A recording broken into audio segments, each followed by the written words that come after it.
Hi, welcome back guys. This is your friend, the Luffy fanfics, back with the amazing fanfiction. This is the series of What If Luffy Ate Yami Yami no Mai and Became Dark King.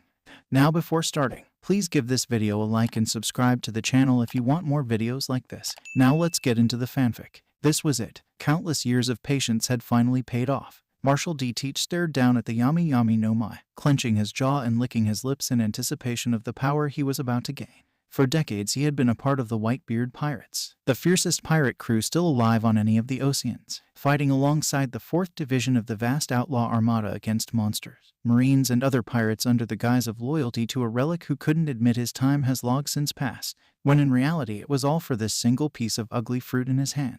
Of course it wasn't ordinary fruit. He didn't just snap Commander Thatch's neck like a cracker just for an apple or an orange. This was a devil fruit, a cursed fruit which in exchange for his ability to swim would grant him great power. It wasn't just any fruit either, it was the Yami Yami fruit, the greatest of the Logia. This fruit gave the user the power to negate both fruit and other powers. No one would be able to stop him. Commander Thatch. Blackbeard twisted his head to face the door he never bothered closing. Several other members of the division were standing in the doorway with others behind them, each with rage and confusion etched on their faces. Teach, what have you done? The lead one growled out. What does it look like I've done? I've gotten rid of what was keeping me from ultimate power. Blackbeard sneered. He opened his dentist's nightmare of a mouth into the hover of everyone watching bit down on the powerful fruit. Bleck, damn that's foul, he moaned, but swallowed the fruit that tasted not unlike a mix of castor oil, vomit and rancid meat. As soon as he did he could feel the effects start to kick in. His body was changing in ways that by all means should be impossible, filling him with power enough to become Pirate King.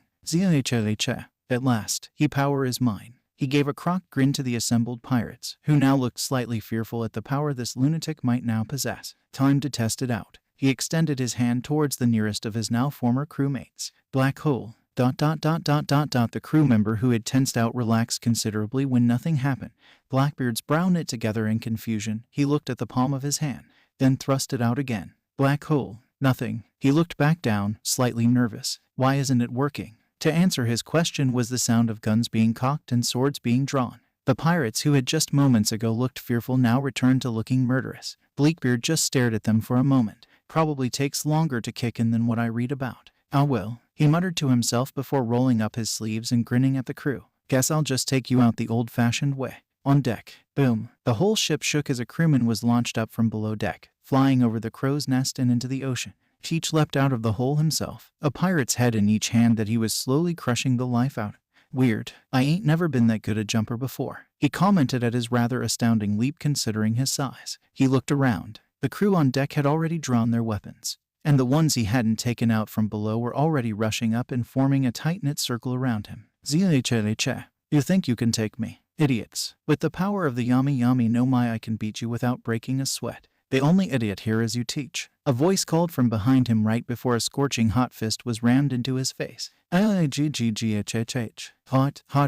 In truth it didn't hurt as much as he thought it would. Not many could have their facial hair set on fire and not feel a little pain. Standing over him was a relatively new member of the Whitebeard Armada, decked out in only a pair of black pants and a wide-rimmed hat with 2nd Division Commander Ace Fire Fist Porthos. His fist outstretched where Marshall's jaw had just been was coated in flame thanks to his Mira no Mai power over flame. How dare you? How dare you betray your own Nakama like this? This is grounds for execution, Teach. The other crew members backed up at the dull and neutral tone in the normally energetic voice. Blackbeard slowly stood up, running his palms over where had once been the stubble of his namesake, now only a charred and hairless surface. How dare I? How dare you? What the hell are people supposed to call me now? Ace's eyes narrowed. You really don't get it, do you, Teach? Let me spell it out. The crew of the 4th Division jumped back as the commander suddenly burst into flames, his very body actually merging with and becoming the flames which danced menacingly in the wind. You're a dead man. Teach backed up a few steps. While he was hardly scared of anything, it would be a really good time for those powers to kick in now. You think I'm scared of you? Zahaha. I've just been stalling for my new Yami Yami fruit powers to kick in. Now it's you Fire Fist who's a dead man. Ace tilted his head to the side in confusion. Yami Yami. Yeah, one touch and your fire powers are worthless. Blackbeard concentrated, preparing to end all this in one fatal strike. Now, come here. He threw his arm back and shot it forward. Forward. Forward. Forward. Marshal D. Teach, along with the rest of his crew, had their eyes bulging and their mouths hanging loose as his arm stretched across the deck and through the fiery Logia user before hitting a crewman behind him hard enough to send him flying into the distance. Blackbeard screamed as the flaming arm retracted itself. It too was now badly burned. Biting back any more yelps, he stared at his arm in confusion. This isn't the Yami fruit power. This isn't even Logia, he said through gritted teeth. But the book said. He didn't get a chance to finish as a fireball soon engulfed his face again, courtesy of a flaming boot to the face. He shouted out in pain at the fire right before his face was driven into the remaining intact part of the deck. It didn't hurt since he was now made of rubber and could withstand blunt strikes. But Ace then chose to take a seat on his broad back. Firefist reached down and pulled the book from the traitor's scorched fingers. Making sure not to set the book on fire, he looked at it. Encyclopedia Akuma no Mai by Doc Vegapunk. He skimmed through it. It was quite an old book, quite a while before the good doctor must have allied with the Marine. It wasn't the thickest book in the world, but it contained detailed descriptions on over 100 devil fruit with at least 3 to a page. It wasn't till he got to the end that he spotted the name of the fruit Whitebeard wanted so much. Yami Yami no Mai. He mumbled. This isn't right. That isn't what I was told it. What if ... Let's check mine. Huh. GRR, what's so funny, you little... AGH. Teach growled, trying to get up but sent back down before Ace flared his powers. Ace got of the guy's back and crouched to met his face, snapping his fingers beforehand to have the crew press their swords to Teach still laid vulnerable back. Hey Nobard, wanna know something? Blackbeard glared at him for the nickname but said nothing. Ace opened the book to a page and pointed to a fruit. See this? Blackbeard nodded slightly. Yeah, so what? That's your damn Mira fruit. Actually, it isn't. Huh? Ace grinned wickedly. It isn't the Mira fruit. In fact, there's hardly a right matchup between picture and description. You've got a misprinted book. The crew's laughter only increased the dread that the former Blackbeard was feeling. No, it couldn't be. Laughing along with the crew, Ace flipped through the book, trying to match Teach's powers to a name. He found one in the Paramecia section. Here's your power, Teach. The Gumo fruit with a picture of the Yami Yami fruit. Ace showed the horrified fat man a picture of a purple bunch of grapes-looking fruit. 20 years on board this damn ship. 2 decades of following that old fossil's every command, of risking life and limb. And for what? So he can be a human condom joke. Half his life. Wasted. If this wasn't the Yami Yami fruit, then where was it? The man formerly known as Blackbeard in one last rage-filled act yelled up towards the heavens. Where's my devil fruit? Some time before, a boy lay asleep in a dinghy which bobbed gently on the waves, his straw hat over his eyes to prevent sunburn. As if he forgot that couldn't happen. The boy was dressed in a red vest, blue jean shorts and open-toed sandals to go with his hat. He looked more like a fisher than what he dreamed of becoming. Splash. RRRAGGGHHH. The water surface erupted as a sea king. A massive eel burst from the ocean, eyeing the boy like a bite-sized snack. The boy, having been woken up from the sea king's roar, blinked away the sleep and confusion before glaring up at the creature that disturbed his nap. Oh, it's you. The beast lunged for him, fangs prepped to bite him in two. The boy raised his arms to a parallel position in response. YAMI A swirling vortex of darkness appeared in front of him, pulling water, air, even the Sea King towards him like a magnet. Now, while it may be a bad idea for a normal person to draw a creature with teeth like swords towards you, the boy was not an ordinary person. Everything that pulled towards the vortex was sucked into it, including the massive beast, who was gone in an instant. The vortex vanished in an instant, leaving the boy standing still on his boat for a few instants as a dark aura covered him and slowly began to rise towards the sky. Then he threw his arms over his head and shouted, YAMI, release. The dark aura exploded outwards as everything that had been absorbed was released, including a Sea King that looked like it had its fair share of injuries and broken bones. It landed on the sea, where it bobbed up and down on the surface, unconscious. Monkey D. Luffy eyed the creature, hunger evident in his eyes. Lunch. So began the first day of Money D. Luffy's career as a pirate, and the first page in the legend of the Great Straw Hat Pirates, or as many would call it, the tale of the Black Emperor. 10 years ago, Fuskia Village. Oi, Luffy, what are you doing this time? A red-haired man called to a young boy who happened to be standing on the head of his ship. Luffy at age 7 looked no different than any other boy his age. A runty little twerp with eyes bigger than his brain, and a mouth bigger than his eyes, seeing how his teeth were big enough right now to bite a man's head off the way he was showing them. He was dressed in drawstring shorts, a plain pair of sandals that you would swear he would never get rid of, and a white t-shirt bearing both a picture of an anchor and the word right across his chest. A little present from the crew whose ship he stood on after his repeated failed attempts at swimming. I'm sick of you guys not taking me seriously. This time I'm gonna prove myself to you guys and show you how tough I am, he declared loudly while waving about a dagger.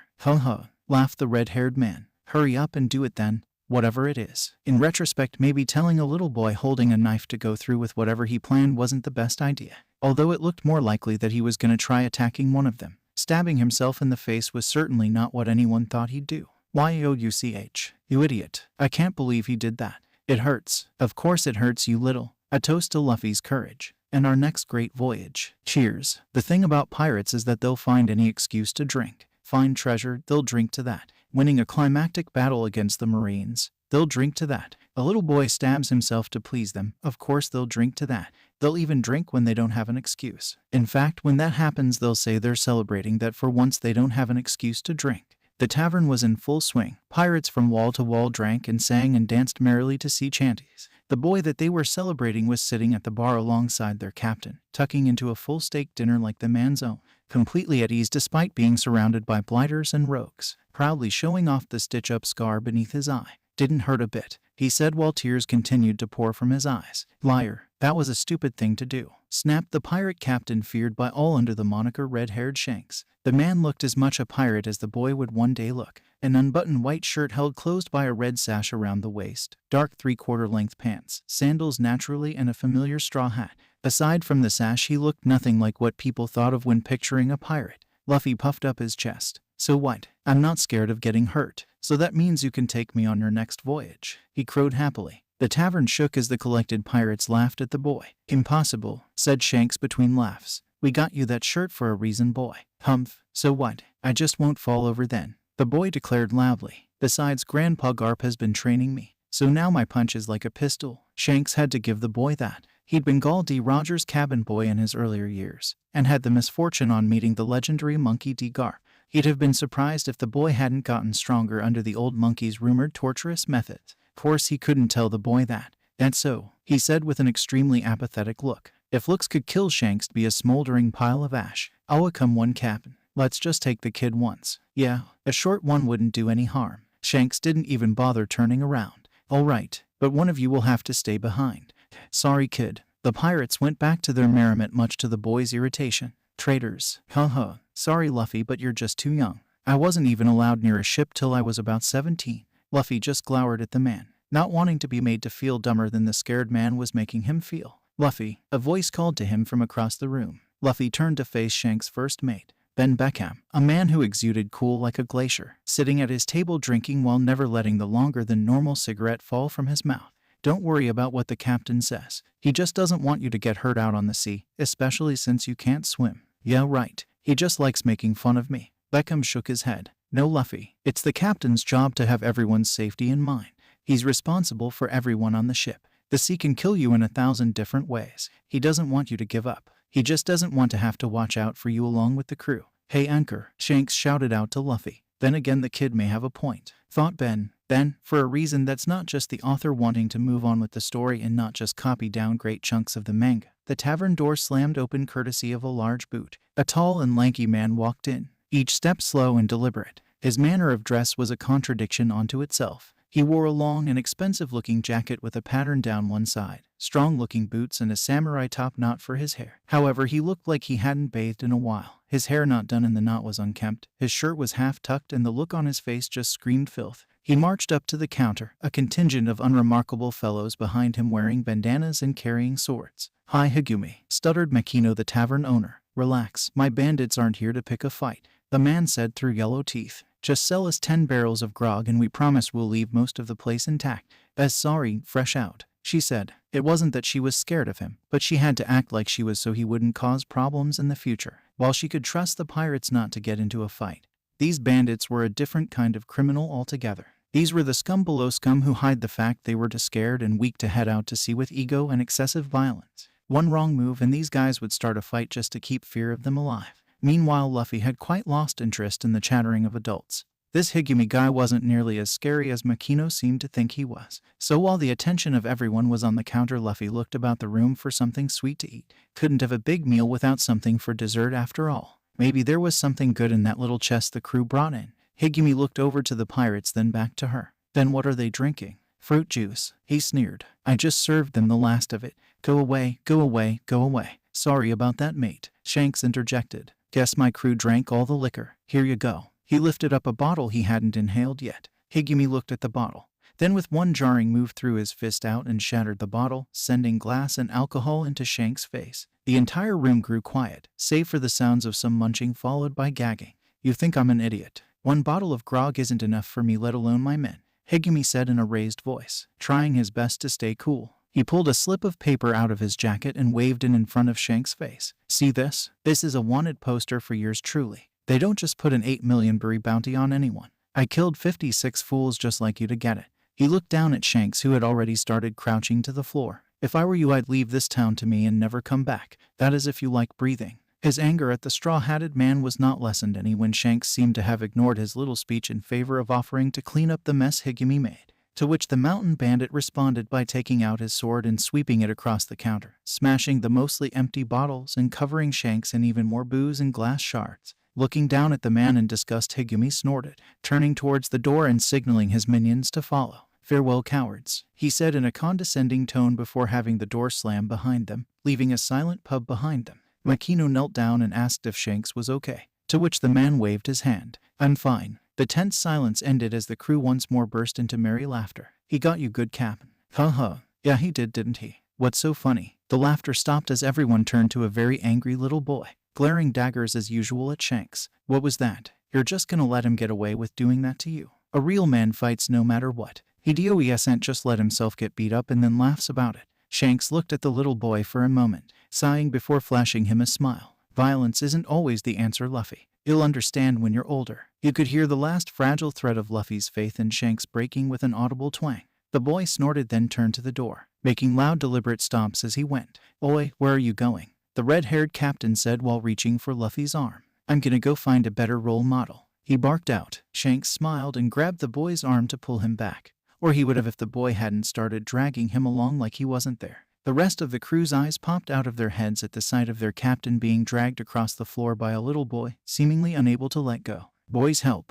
he called out. They needed no further prompting. 2 men grabbed Shanks' legs while 2 more grabbed his middle and with an almighty heave pulled their captain back. The men were sent hurtling back into the bar as their captain came loose from the little boy, a trail of inky blackness coming following his hand from the boy's arm. What was that? One pirate called out. Blackness from his arm, called out another. What's wrong with me? Screamed Luffy. Shanks disentangled himself from his fallen crewman, one out cold after his head hit the bar. I couldn't let go. It wasn't stuck like glue, but like I was being pulled towards him into that blackness. Oh no. Lucky checked the chest. Lucky Roo, the portly member of his crew, grabbed the chest sitting on one of the tables, finding with horror that it was distinctly lacking contents. It's gone, Captain. The Yami Yami no Mai we took from the enemy ship isn't here. What? Was everyone else's resounding cry. Luffy, you didn't eat this, did you? Lucky pointed to a picture of an ugly bunch of grapes in a book. Yeah, I ate that for dessert. Tasted really bad though, the boy said and stuck out his tongue in disgust. Suddenly he found himself being shaken back and forth by Shanks, who was showing a rare display of anger.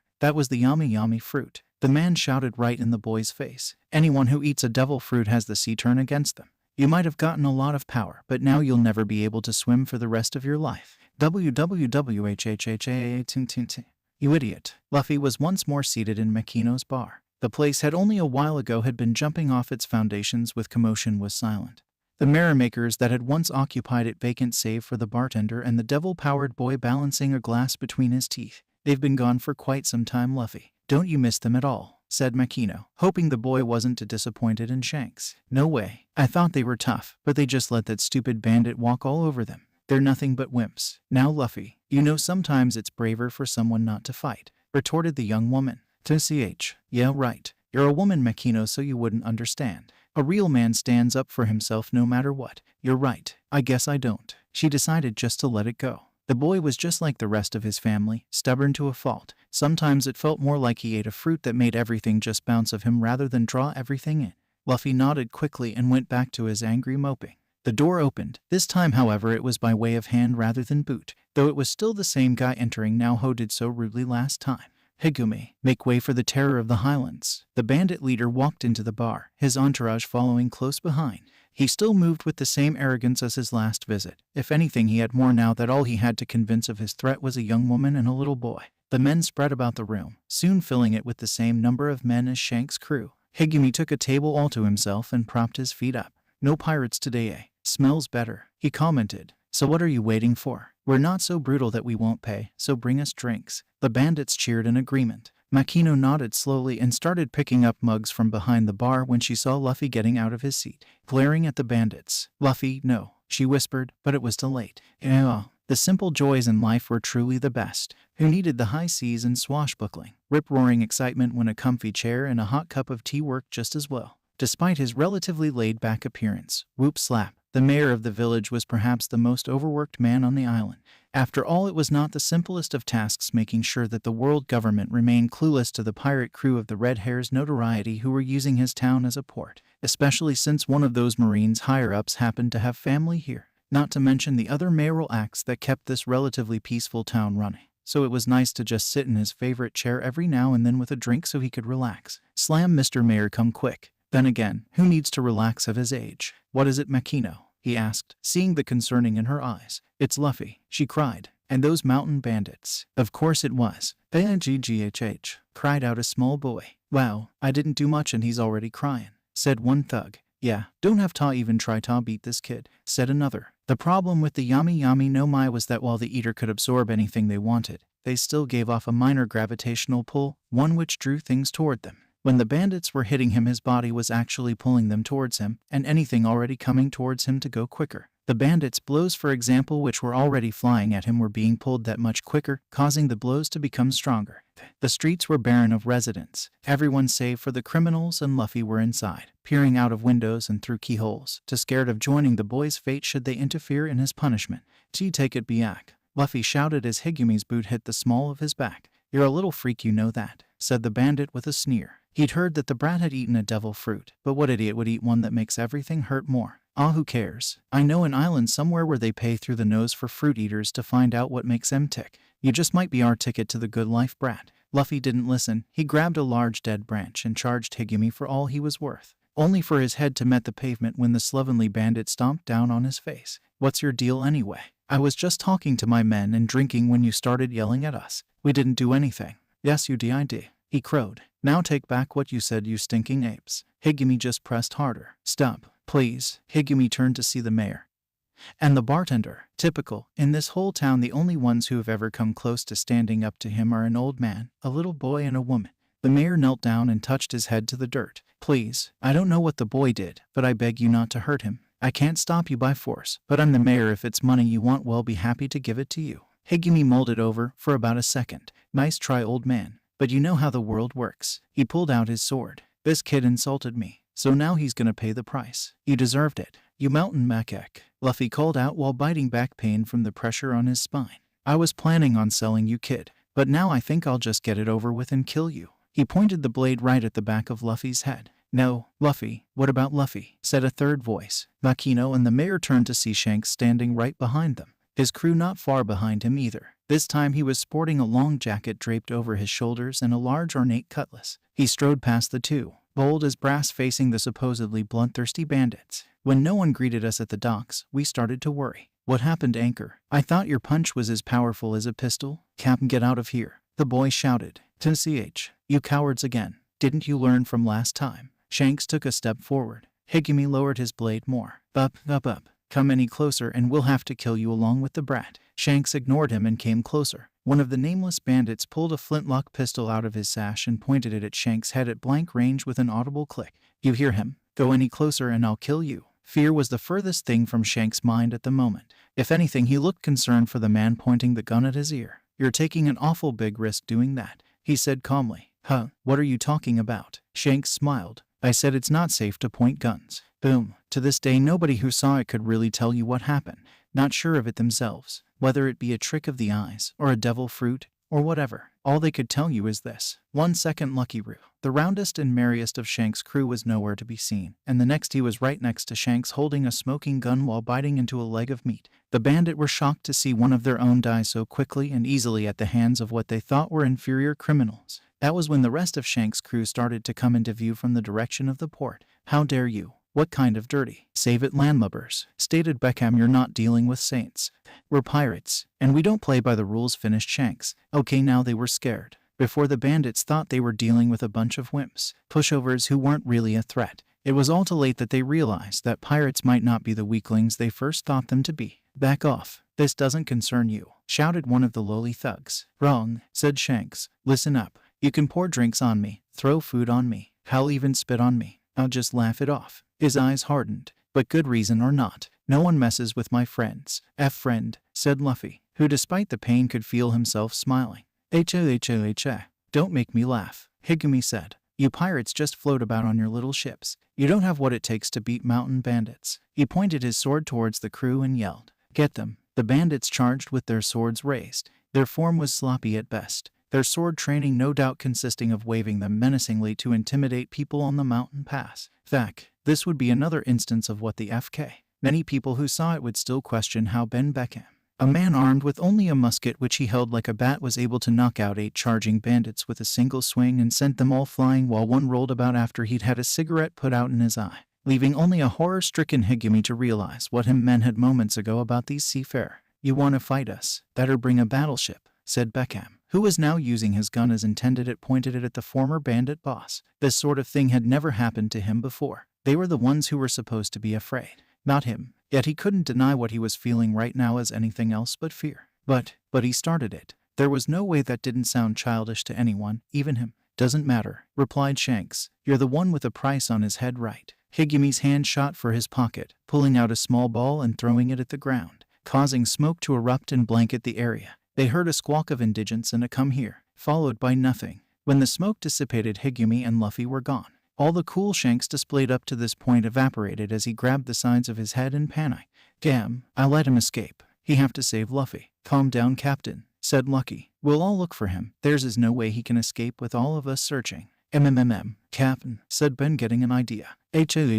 I'm brilliant. Nobody would think to look for a mountain bandit out at sea, said Higumi through his ill-deserved laughter. That's 'cause you're too much of a coward to go to sea, you jerk, snarled Luffy, trying to take swipes at the bandit but failing miserably to do so. That jab hit a little too close to home for his taste. So with a flick of his arm he threw the child overboard, watching in delight as the child touched the water. Luffy was failing for his life. As soon as he touched the water his body began to react strangely. He felt everything start to seize up despite his best efforts to stay afloat. No, I can't die yet. I never made him take back bad-mouthing Shanks, he thought, unable to vocalize the words as his mouth was filling with water. The mountain bandit laughed loud and deep at the boy sinking beneath the water. He didn't hear the water part over his guffaws, nor the steady growling growing behind him. What he did notice was he was now standing in an exceptionally large shadow. He filled with dread as he turned and saw an enormous set of gleaming teeth. Gyahhhh. He screamed right as the creature's mouth closed over him, sealing his fate with a sickening crunch. A part of Luffy was revealed, though a much larger part of him was terrified beyond all reason, partly because he was about to sink to the bottom of the sea, and another part because if he didn't drown first he'd be eaten alive. The massive eel speed towards him, mouth open ready to swallow the boy in one bite like it did Higumi. Luffy shut his eyes, not wanting to see it come. Chomp. The sound of tearing flesh filled his ears. Strange, he didn't feel dead. Or is nothing what you feel when you are dead? Slowly he opened his eyes, seeing the Sea King with red dripping from its maw but himself unharmed. He was also being held aloft by a familiar man. Shanks. The man didn't respond. He glared at the Sea King. His eyes seemed to pierce through it and fill its very soul with dread. Get out of here, he said in a voice like the grave. The Sea King had never felt this sensation before. Every cell of its being told it that the creature barely a tenth of its size was going to kill it. The other parts of its brain, however, were screaming out food. So with supreme effort it started moving forward. Even though he didn't show it, Shanks was confused. The Sea King should have turned tail by now. Why would it? Luffy, the Yami Yami could absorb anything, even other fruit powers. It wasn't that much of a stretch that it might at least partially affect other powers like Haki. Sorry, Luffy, he thought sadly before pushing the boy away from him, causing the dark boy to flail for his life again. Glub Shanks. Hang on. Okay, let's try again. He once more unleashed his Haki at the beast. This time the beast turned tail and swam as fast as it could. Seeing the beast flee, he turned and quickly grabbed the boy he had let go seconds before. Sorry about that, Luffy. Makino told me what happened, how you stood up for me. Luffy just continued to cry into the man's chest. Hey, what's with the tears? You're a tough guy, remember? Luffy looked up at him, tears and seawater mixing together. But, Shanks, WQ had about your arm. The now one-armed pirate smiled, seemingly ignorant to his mutilation, just smiled and patted the boy's head assuringly. An arm is a small price to pay. I'm glad you're okay. That's when the boy really started crying. Luffy understood why Shanks wouldn't take him out to sea. The dangers of the sea were too great, and he was not yet strong enough. But most of all, Luffy realized what a great man Shanks truly was. He vowed to be just like him one day. What? You won't be coming back after this voyage? Shanks, who was now wearing his jacket at an angle to hide the stump he had now in place of his arm, nodded. We've used this harbor as a base for probably too long. Pirates shouldn't stay in one place after all. You sad? Luffy sighed but nodded. Yeah, but I'm not gonna ask you to take me with you. That's good, cause you're still too little. Shanks teased. This was gonna be the last time he could tease the shrimp for who knows how long, so he better get as much out of it as possible. There's no way you could be a pirate. What little respect Luffy had gained for the man vanished at that statement. His teeth once more engorging to take up most of his skull, he yelled at the man through piano key-sized teeth. Yes, I will. Everyone turned to look at the boy. One day he'll have a crew and ship better than yours. And we'll have the biggest treasure hoard in the world. Even bigger than One Piece. I'm gonna be Pirate King. They didn't laugh. Whether it be to humor the boy or for any other reason, they just stood there and smiled at him. Except for Lucky, who was chomping on his ever-present generic meat on a bone. So you're gonna be better than us, huh? Well then, he took his straw hat off his head and placed it on Luffy's lowered head. Keep this safe for me, okay? It was a good thing the hat was there. It hid the tears pouring down his face. That hat's important to me. Make sure to return it someday, when you've become a great pirate. With that said, Shanks turned from Luffy and headed towards his ship. That kid's gonna make something of himself someday, commented Ben as the captain passed him. Shanks agreed. Yeah, he acts just like me at that age. With that, Shanks left Fuskia village. Did he ever return? Who's to say? This story isn't about him anyway. It's about Luffy, whose own adventure started 10 years later from the same spot. Well, that's him finally gone, Mr. Mayor. I'll miss that rascal, said a now adult Makino. Mayor Whoop Slap just grumbled. That boy's gonna be a disgrace if he becomes a pirate. I never thought he'd actually do it, said one villager. Out in his dinghy, Monkey D. Luffy, still as goofy looking as he had been as a child, grinned as the gulls flew overhead. Boy, it sure is a nice day to head out to sea, he quipped. Now let's see. First things first, I'll need a crew. About 10 should do. Then a pirate flag. Or should I get a ship first? Oh well, I'll figure it out later. Look out, world, here I come. I'm gonna be the Pirate King. Floating on a small dinghy with no crew, no weapons, and no idea where he'd going. Not the smartest way to start a high seas voyage, but there are worse ways. And when I think of any worse ways, I'll let you know. It was a beautiful day to go out to sea. The sky was an expanse of endless azure. The sea was sparkling, and Monkey D. Luffy was about to die. Wow, it sure was a nice day to head out to sea, mused the straw-hatted boy. Who'd have thought my pirate career would end so soon? The massive swirling vortex of death known as a whirlpool was dragging his tiny boat to the bottom of the sea, and him along with it. While most sailors, and especially devil fruit users, would be panicking, repenting, or out-and-out crying at the moment, Luffy just stood in his boat stroking his chin like this was nothing but a minor inconvenience. No one around. And I can't swim. Oh wait. It's a whirlpool, so it doesn't really matter if I can swim or not. The boat was dragged down seconds later, leaving nothing but a few splintered pieces of wood to float on the surface. Floating beside a small uncharted island was perhaps one of the strangest ships even seen on the East Blue. While most pirate ships go out of the way to look threatening and intimidating, such as regal color schemes, frightening or beautiful figureheads, and fearful Jolly Rogers, this one looked, what's the word, cutesy. It was pink, a skull with a heart on it for the flag, and a swan with heart-shaped eyes for a figurehead. I'll say it again. A duck with hearts for eyes. Think about that for a while. A long, thin finger with razor-sharp nails slowly dragged across the bulwark. Men around the owner of the finger stood stock still in fear. The finger lifted, showing the smallest traces of dust. The men's looks of fear magnified as their captain turned to face the man responsible for this part of the ship. Why is there dust on my bulwark? She spoke with a voice like a broken record of a cat screaming. The crewman jarred back, waving his arms in a warning gesture. 1,000 parsons, Lady Alvida. I thought I'd cleaned every part of the ship. Please, let me clean everything again. Just don't. Wonk. I don't accept apologies. If you can't do it right the first time, then what good are you? She growled down at the ex-member of her crew with a sneer. Blood spreading out onto the deck. There's blood on my clean deck.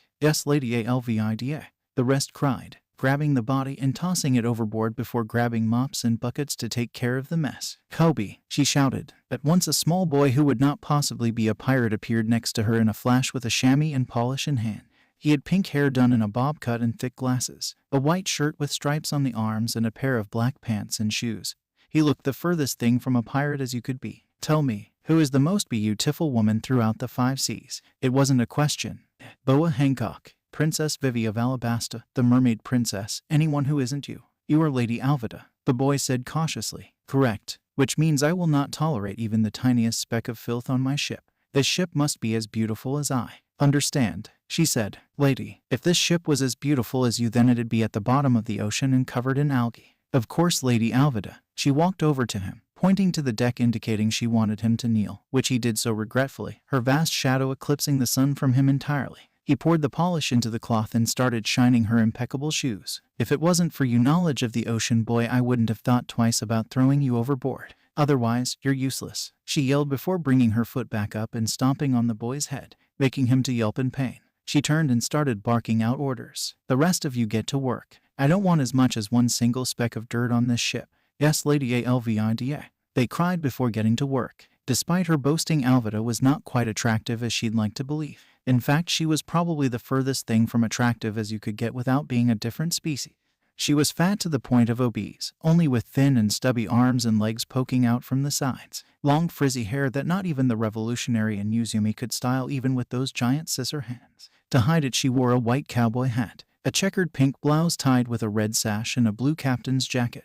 On her unrealistically long and thin fingers were multicolored gemstone rings, a symbol of her great beauty. Of course, the real secret to her beauty rested on her shoulders, a massive spiked iron club, powerful enough to kill a man with one swing even if Alvida's great strength wasn't behind it. She looked down at Koby, who was still shining her other shoe. That's enough, you stupid worm. She kicked him in the face, making him reel back. While he wanted to cry out in pain, he knew better than to whine and complain.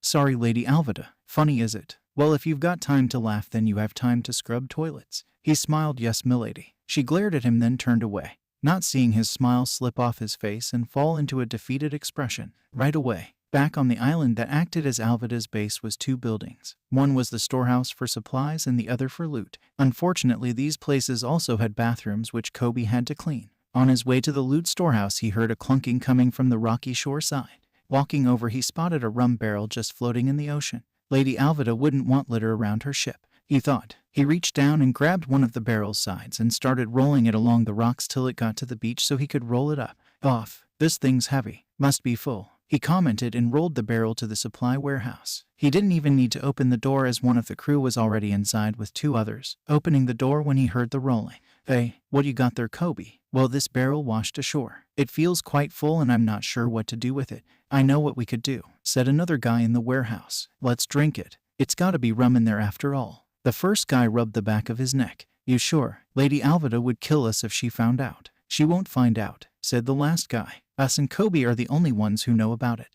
And we ain't talking, right? Good point. Right, Koby? The three turned to look at the boy, who was nodding at a mile a second.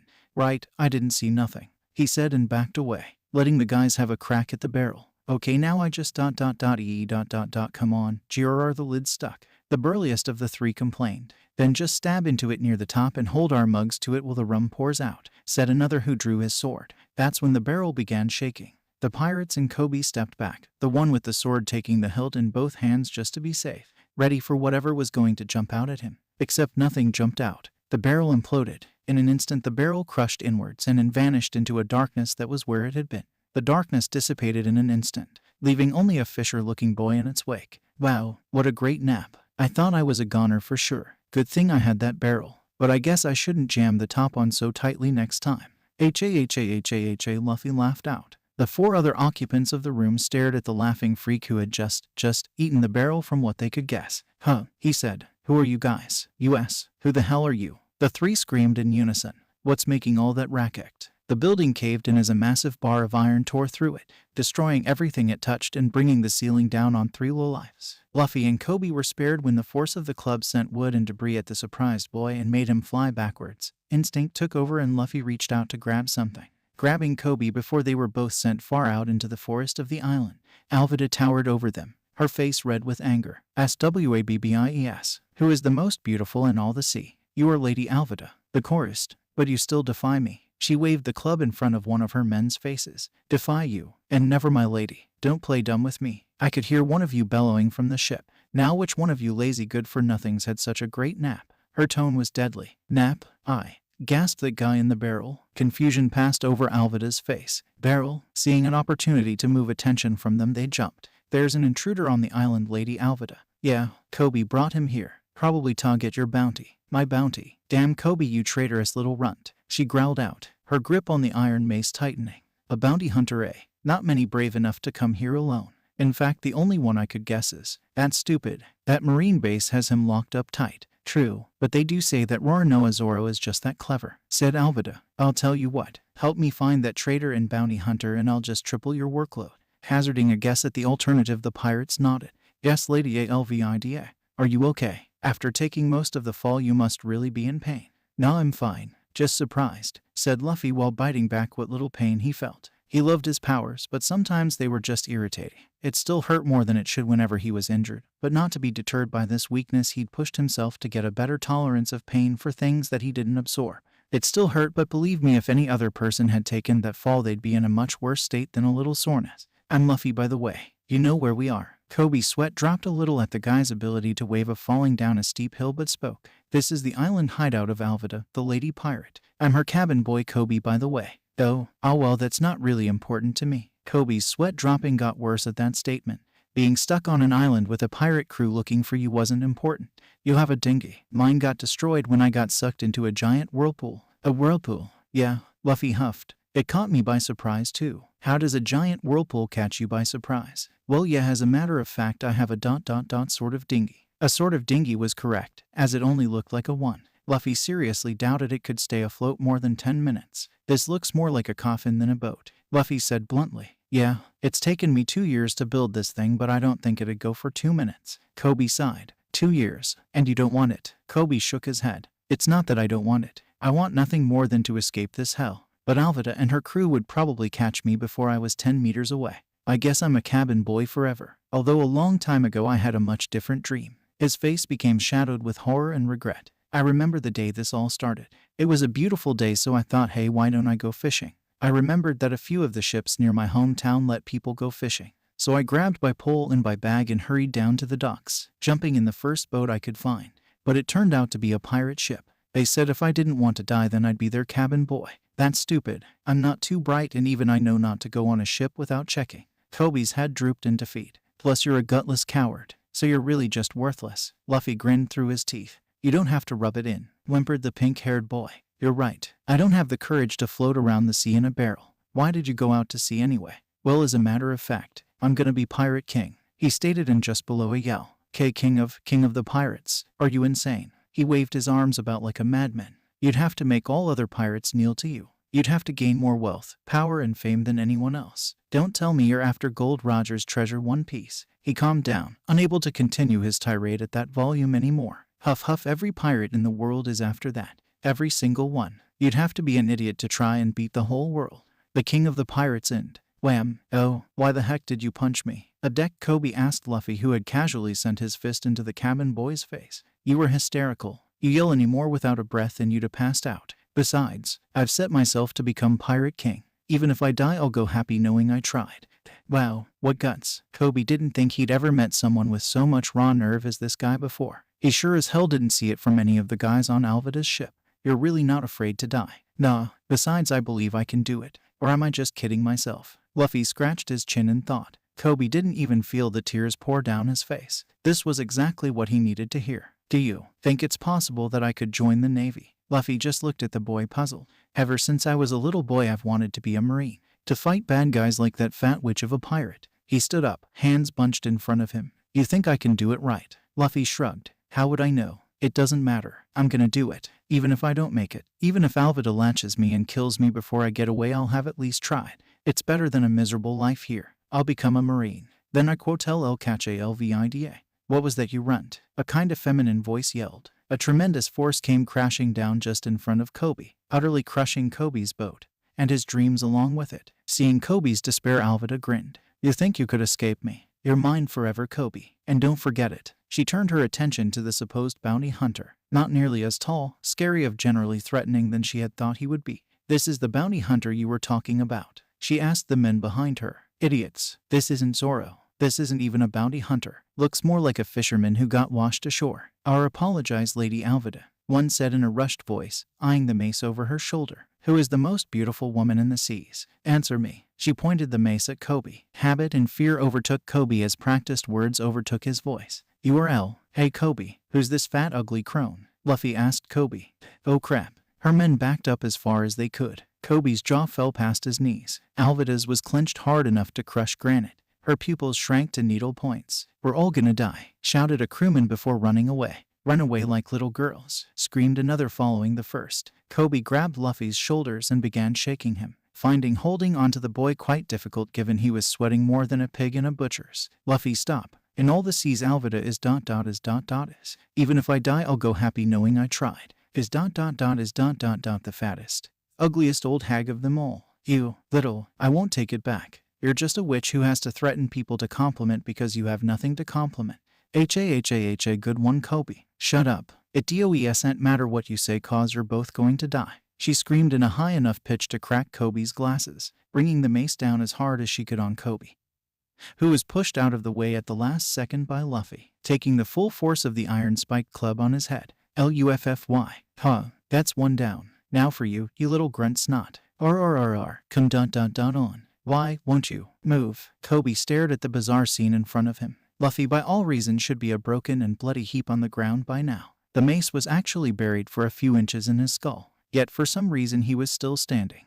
Not even as much as a drop of blood coming from the corpse or a sign that even his hat was damaged, let alone his head. Stranger still, Alvida was red in the face from exertion, trying for all she was worth to pull the mace away from Luffy, which she seemed incapable of doing. "That won't work," said the body. Electricity ran through Koby when he heard that. No way. Wonder besets wonder. Not only was Luffy fine, but underneath that hat he was grinning from ear to ear. "Nothing gets away from me." Absorption. Alvida, who had been focused on freeing her only leverage against her men, felt herself get pulled forward, her mace actually getting pulled into the boy's skin with the faintest hint of a dark outline surrounding the area it was rushing into.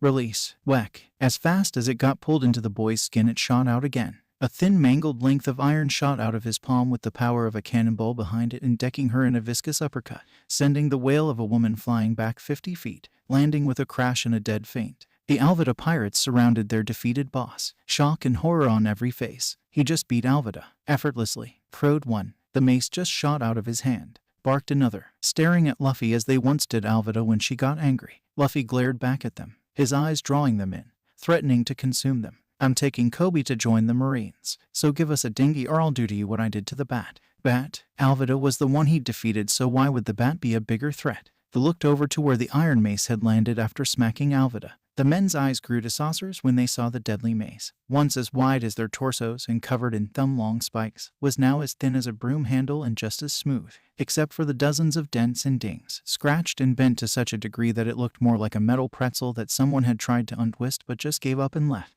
Faced with such a threat, the pirates wisely and quietly said, "Yes, sir. Yami Yami fruit." "That's a devil fruit, right?" asked Koby, who was still wiping away tears of happiness even after a good 10 minutes of sailing in his new ding. "Yep, I'm a human black hole, and all it cost me was my ability to swim," Luffy said, grinning.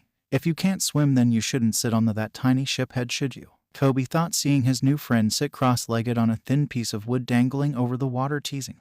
Luffy moves so much as an inch in the wrong direction and he'll have had his third close call of the day. "So Luffy," Koby said, trying to shift the conversation, "if you're aiming to be king of the pirates, that means you'll have to enter the Grand Line, right?" "Yep, but it's dangerous. They call it the pirates' graveyard for a reason, you know." Luffy shrugged. "That's why I'm gonna build a super crew, made up of the best the East Blue has to offer." "That isn't saying much. This part of the world is where the weakest of the weak come from," Koby thought sourly. This pessimism not quite gone yet. "Hey Koby, that bounty hunter guy the old biddy mentioned, who was he again?" "Zoro, the most feared bounty hunter in the East Blue." "But why ... oh no, most feared, huh? I think I'll get him to join my crew." "But he's been imprisoned at the local base. He's a criminal now." Luffy's ever-present smile didn't fade in the slightest. "Then I'll see if he's a good guy before asking him to join my crew." The argument latest a long time, which by the end Koby found two things. One was that having an argument with Luffy was like fighting a brick wall. You could hit at it all day and you'd be the one in pain. 2. It was a full day's sailing to the nearest island, with nothing to do but listen to Luffy blather on about becoming the Pirate King. "Oh joy, I can't believe you. Even after I told you how much Zoro hates pirates, you're still planning to recruit him," scoffed Koby. The wannabe pirate and marine hopeful had been floating for almost a full day. It was fortunate that they'd taken off early in the morning because they weren't exactly geared for a long voyage. Koby had to fend off a voracious Luffy from eating all their rations with one of the oars. And by fend off I meant pass him food using the oar as a spoon so he wasn't tossed overboard by the ravenous teen in his bid to reach the grub. Needless to say, he only had one or left to steer with. Fortunately, despite his less than human eating habits, he still had the capacity of a normal person and could only eat so much at a time. God forbid if he was one of those big eaters he'd heard fruit users could be. I'm hungry. Where's dinner? My king. You just ate an entire herd of manatees. So what? I'm hungry, so that means it's dinner time. Or do you want to see how you look covered in marinara sauce with an apple in your mouth? More food. Right away. The man with a bow on his back ran to find his king more to eat. Munch, chomp, gulp. Grumble. Moan. Captain, can we eat now? Asked a clearly starving man, rubbing his stomach while eyeing the feast and a half they'd made for their leader. Munch. No. If you eat any, then there might not be enough for me. You'll eat when I'm done. But Captain, we're your crew. We need food. You can't accept us to Gababapodoba, said the infant in men's cloths before bursting into tears. Anyone else feel like whining like babies? The captain. A collective shaking of the head let the lady captain turn back to her meal. By the way, I think Helmsman Dobbs needs changing, she said while cramming a turkey leg in her mouth as her men backed away from the smell. I didn't say I wasn't listening. I just want to see if he's a good person first before I decide if I want him in my crew. I tell you about all the stories I heard about what a monster he is, and you still want to see yourself? And you tell me you've been listening? Koby thought sarcastically. Luffy, for the last time. Roar. No, Zoro is a demon made flesh. You so much as say you're a pirate and he'll kill you before you can say anything else. Wow, if he can kill a guy before he says another word, I definitely have to ask him to join the crew, Luffy said with stars in his eyes. Sigh, he absorbs everything but words, Koby muttered. Fortunately for his sanity, it only took another hour to reach the Navy base town. Or unfortunate, depending on your point of view. Luffy jumped out of the lifeboat and ran off to take in the view, leaving Koby tie the boat to the dock. While the marine base, the Yami boy said happily, I can't believe we got here. Well, of course, basic navigation is necessity for all sea travel, unless you want to just float about the ocean forever. Let's eat, the pirate said and ran off in a random direction in hopes of finding a restaurant. Koby stared after the dust cloud, looking down into the boat where their food supply had once been. Now only bits of string, wrapper, and a splintered oar. He bit his lips and looked back in the direction Luffy went in. If being a marine means I'd have to fight guys like him, then maybe I should just be a vegetable farmer like Mom told me to. Koby found Luffy in a restaurant called Food Foo. Ordering something for himself, the two sat at the table eating their last meal as friends. Luffy sighed and patted his stomach contentedly. Well, Koby, this is the town where we part ways. You do your best to become a great marine, okay? Touched at his friend's words, Koby wiped away his tears and nodded.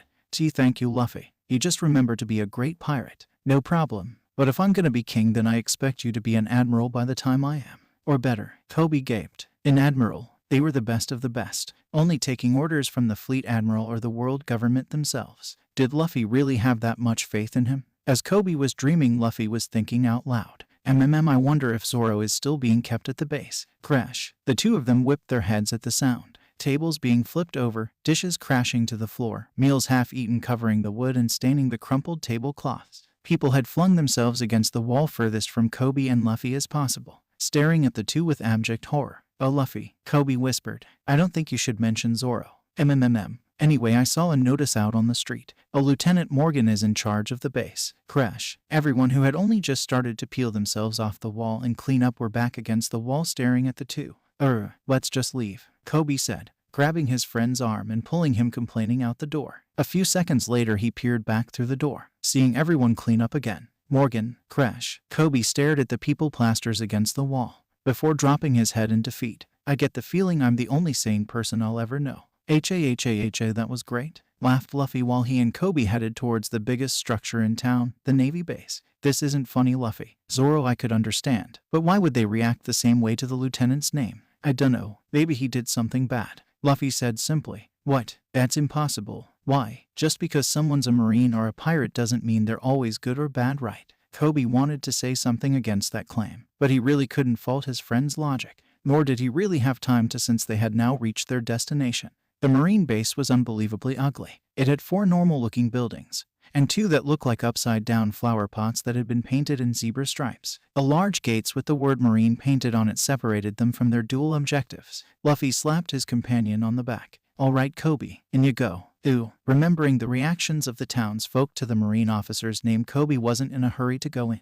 I'm not really prepared yet. I can't just go in and ask after all. Shrug, suit yourself, he said before reaching up and latching onto the top of the wall, hauling himself up till he got a good look over it. Now let's see where that monster is. You won't find him like that, Luffy, He's probably locked up tight in the base. As usual, Luffy didn't listen to the pink-haired boy and hopped down, moving to another section after he spotted something at another part of the base grounds. Hopping back up onto the wall further down, Koby could see a wide smile cover Luffy's face. There he is. Come see. Koby gulped but complied, curious as to the monster's identify himself. As soon as he peeked his head up, he fell back onto his rear, his face a picture of terror. That bandana, the evil aura. Knew no doubt, it's CZ Zoro. Even as obviously injured as he was, anyone who knew his face would be terrified of this man. He was tall and muscular, wearing a white t-shirt that outlined his physique, brayfly, and black trousers and brown boots. The green sash around his waist had a brown rope around it which secured him to the post he was tied to, in addition to the rope wrapped around his arms on a post parallel to the one his waist was tied to. Hold him in a sort of crucifixion. So that's Zoro. Those ropes don't look too strong, I could break him easy, said Luffy. What? You don't even joke about that. He could kill you. Hey, Koby's head snapped around at the sound of an unfamiliar voice, only to realize that the confident yet weary voice came from the feared pirate hunter. It was unbelievable. He was filthy, looked exhausted, and had blood both dried and new smeared around his mouth and coming down from his head. Yet for all this he was smiling. The way his bandana shadowed his eyes gave him an evil look, and the smirk on his lips like he was saying, I could still kill you. Could you? Huff, get over here and untie me. Huff, I'd do it myself, but my arms are asleep from being tied like this. Luffy just continued to look at the guy. Koby was half ducked behind the wall. I don't have any money, but I'm a bounty hunter. I'll, Huff, find the biggest bounty in this blue and give it to you. I'm a man of my word. Luffy looked to be seriously considering it. Luffy, don't. You can't trust him. He'll kill you as soon as you untie him. Nah, he can't kill me, 'cause I'm strong too. He's hopeless, cried Koby mentally. As they turning to their right, they see a little girl on a stepladder holding a package in one hand. She hopped down on the other side of the wall, completely unafraid of one of the most dangerous men in the least dangerous ocean. Zoro looked down at the little girl with passive interest. You lose something, kid. She shook her head cutely and unwrapped the package, showing 2 large rice balls. I made some rice balls for you, Oni-san, since you haven't eaten in a long time. Okay, go away, kid. The girl looked hurt but was still determined to give him the food. Please, leave me alone. Get lost or I'll kill you, he snarled. Well, that wasn't very nice, a snobby voice called out. Flagged on either side by burly men in marine uniforms was the kind of guy most people would beat on reflex. A fine black suit with spotted cuffs, a gold chain, and a ring on the hand which wasn't seated in his pocket. If that wasn't stupid looking enough, then what about the fact that his hair looked like someone had taken a bowl to it and then slapped on 3 full bottles of gel to give his blonde hair a perfect oval shape? This was the base commander's son, Helmet Hair Helmeppo. Koby sighed in relief. Strange as the guy looked, the 2 Marines on either side of the guy told him that he was someone important to the Marine. Zoro scoffed at the pompous guy. Well, if it isn't the lieutenant's bastard son. Hey, don't get cocky, you damn criminal. My dad is the lieutenant of this base after all. Hey, I just said that, you ass. Helmeppo gnashed his teeth but managed to turn his attention from Zoro, walking up to the little girl and speaking in a patronizing tone. Why, hello, little girl. My, those look tasty, he said right before grabbing one from the girl's hands. Stop it, she said with tears forming in her eyes. Koby grew confused. She didn't cry when Zoro threatened her, but she did with the Marine commander's son. What was going on? Helmeppo ignored her and took a big bite, right before retching and spitting the mouthful out. That's awful. You're supposed to put salt in these, you little twit. Not just sugar, but I like sweet things, so I thought they'd be yummier that way, she said sadly. In response, Helmeppo snatched the other one away and stomped both the whole one and the partial one into the dirt angrily. That's so cruel, said Koby, who was in a state of disbelief at the behavior of Helmeppo. There, now the ants will eat them. Kahaha. The girl started to shiver and shake, the tears becoming that much harder to hold back. Helmeppo spotted that and groaned. Give it a rest, you brat. It's your own fault for being here. See this? He pointed to a sign conveniently placed next to him. It stated anyone found aiding a criminal would be charged with the same crime. Signed, Lieutenant Axehand Morgan. He grabbed the child by the shoulders and stared right into her eyes with a sinister look. You know my dad, right? Big guy, not too nice to lawbreakers. You're damn lucky you're not an adult, otherwise I'd have my men kill you. He tossed the girl back to the ground and talked to his men. Throw this brat over the wall. Huh, but she's just a... Helmeppo was in his face in an instant. Don't dare talk back to me. Or do you want me to tell Dad you were going against orders? And no, sir. The Marine then grabbed the girl and with a mighty heave threw her over the wall with a yelp, forcing Luffy to jump off to catch her, making him fall on his back. As Koby was checking the girl for injury when she got up, Luffy got up and peeked over the wall at the scene, seeing Helmeppo resume his aloof attitude and striding right up to Zoro.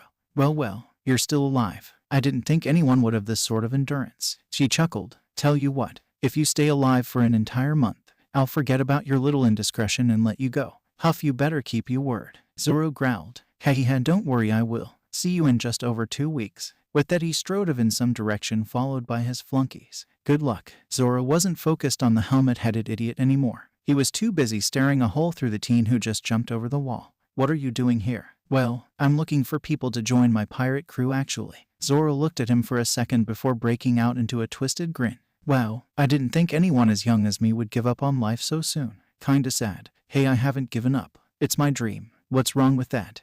Let me guess. You heard about me, so you came to free me and make me join your crew, right? Luffy scratched his head, forgetting he was wearing a coarse straw hat. I haven't decided yet, since everyone says you're a bad sort of guy. Snort, look who's talking. Listen up and listen good. I will never join you. Understand? I don't need you to help me. I know for a fact that I'll easily be able to survive for a month here. Food or no.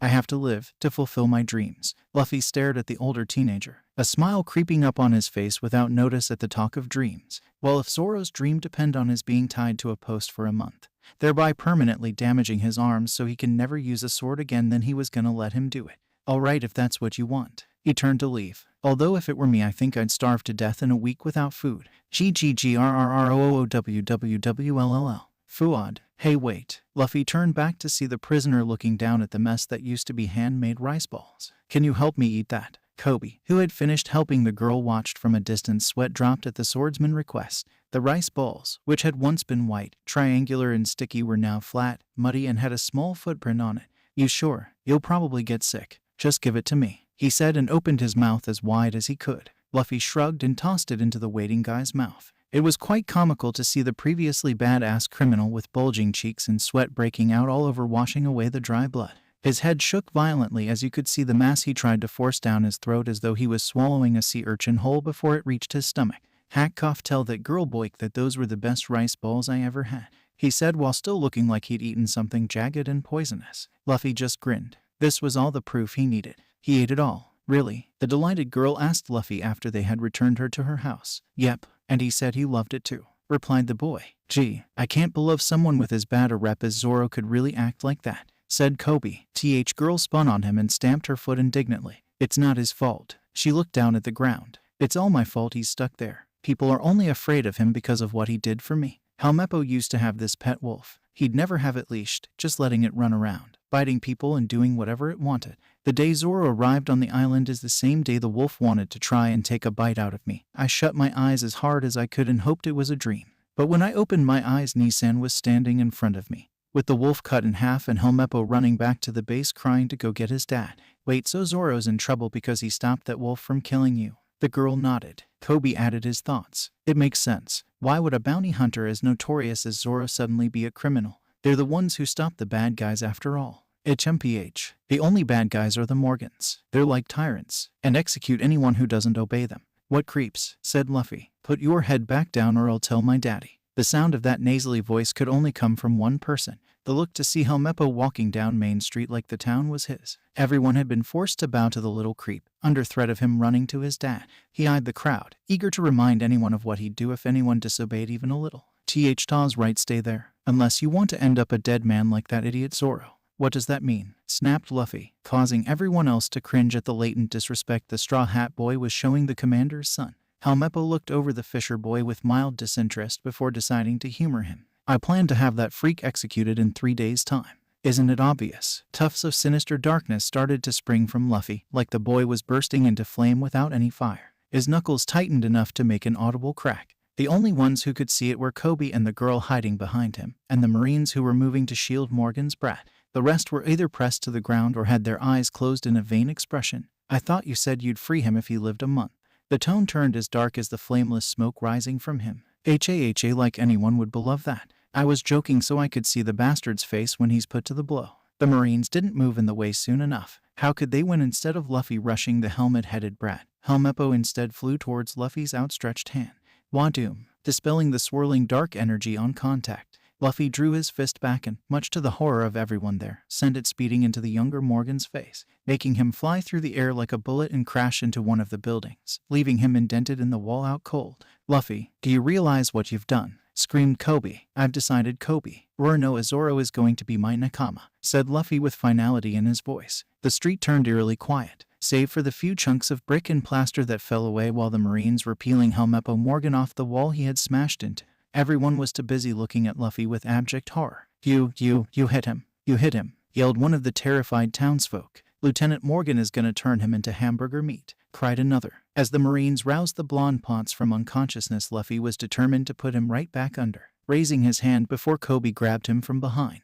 Luffy, please don't make this worse than it already is. You'll really upset the Marines. I don't give a crap. That bastard deserves it, said Luffy, trying to break his friend's grip to continue his attack. Helmeppo rubbed the sore part of his face. He'd been hit. Some little peon actually had the guts to brave his father and hit him. This would not stand. Not even his much-feared father had ever hit him before, and he was a monster. How dare you? Nobody hits me. Not even my father. I quote him telling. It was the most terrifying yet immature thing anyone had ever heard. Everyone scrambled to get as far away from Luffy and Koby as possible for fear of being seen with them. Tell him what? That his kid's a wuss who has to run to daddy. Why don't you fight for yourself, you little wimp? Helmeppo snorted, not at all bothered by these normally demeaning insults. You'll regret this. When my father hears what you did, he'll execute you himself, he said before having his Marine flunkies carry him back to the base. Oh, I guess you can't always knock sense into idiots. Grandpa sure was right, said Luffy. Wow, said the little girl, being the only one besides Koby who hadn't darted for a hiding spot.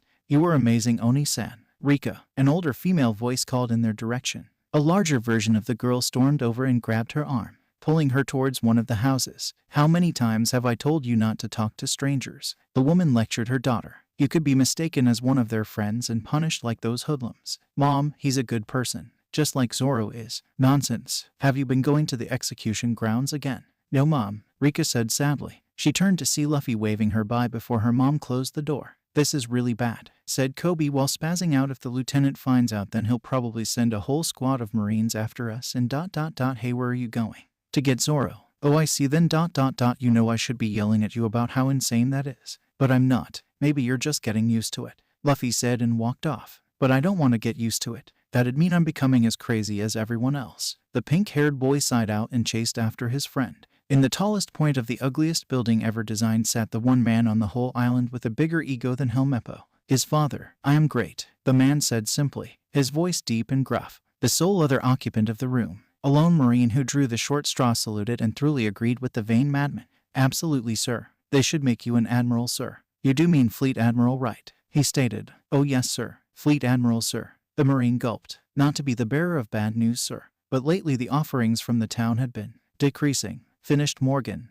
Yes, sir, the kiss-up said, eyeing the door and weighing his odds. With all the new laws you've been implementing as of late, the people can no longer afford to give as much for the offerings. They can only give so much, sir. No, Morgan corrected. It's not a matter of finance. It's a matter of respect. They don't respect me. Seconds later, Helmeppo burst into the room, his eyes ablaze with anger. He certainly had a lot of visitors today, all of them of course being unwanted. The girl wasn't so bad, but this straw-hatted guy didn't seem to understand the word no. I told you I'm not joining your stupid crew, the weakened swordsman said. My name's Luffy, the younger teen said, ignorant to Zoro's annoyance. And when I untie you, then you'll join my crew, okay? What part of no don't you get? Besides, I already have things I need to do. And one of those things doesn't involve me being a criminal. Everyone already thinks you are, Luffy pointed out. So, I don't care what they think. I've never done anything wrong before and I never will. I refuse to be a pirate. Luffy humphed and crossed his arms. I don't care. You're joining my crew and that's that. Don't decide for yourself. By the way, I heard you use a katana. So where is it? Luffy asked. Zoro glared at him for a second. That overstuffed twerp took it from me when they tied me up.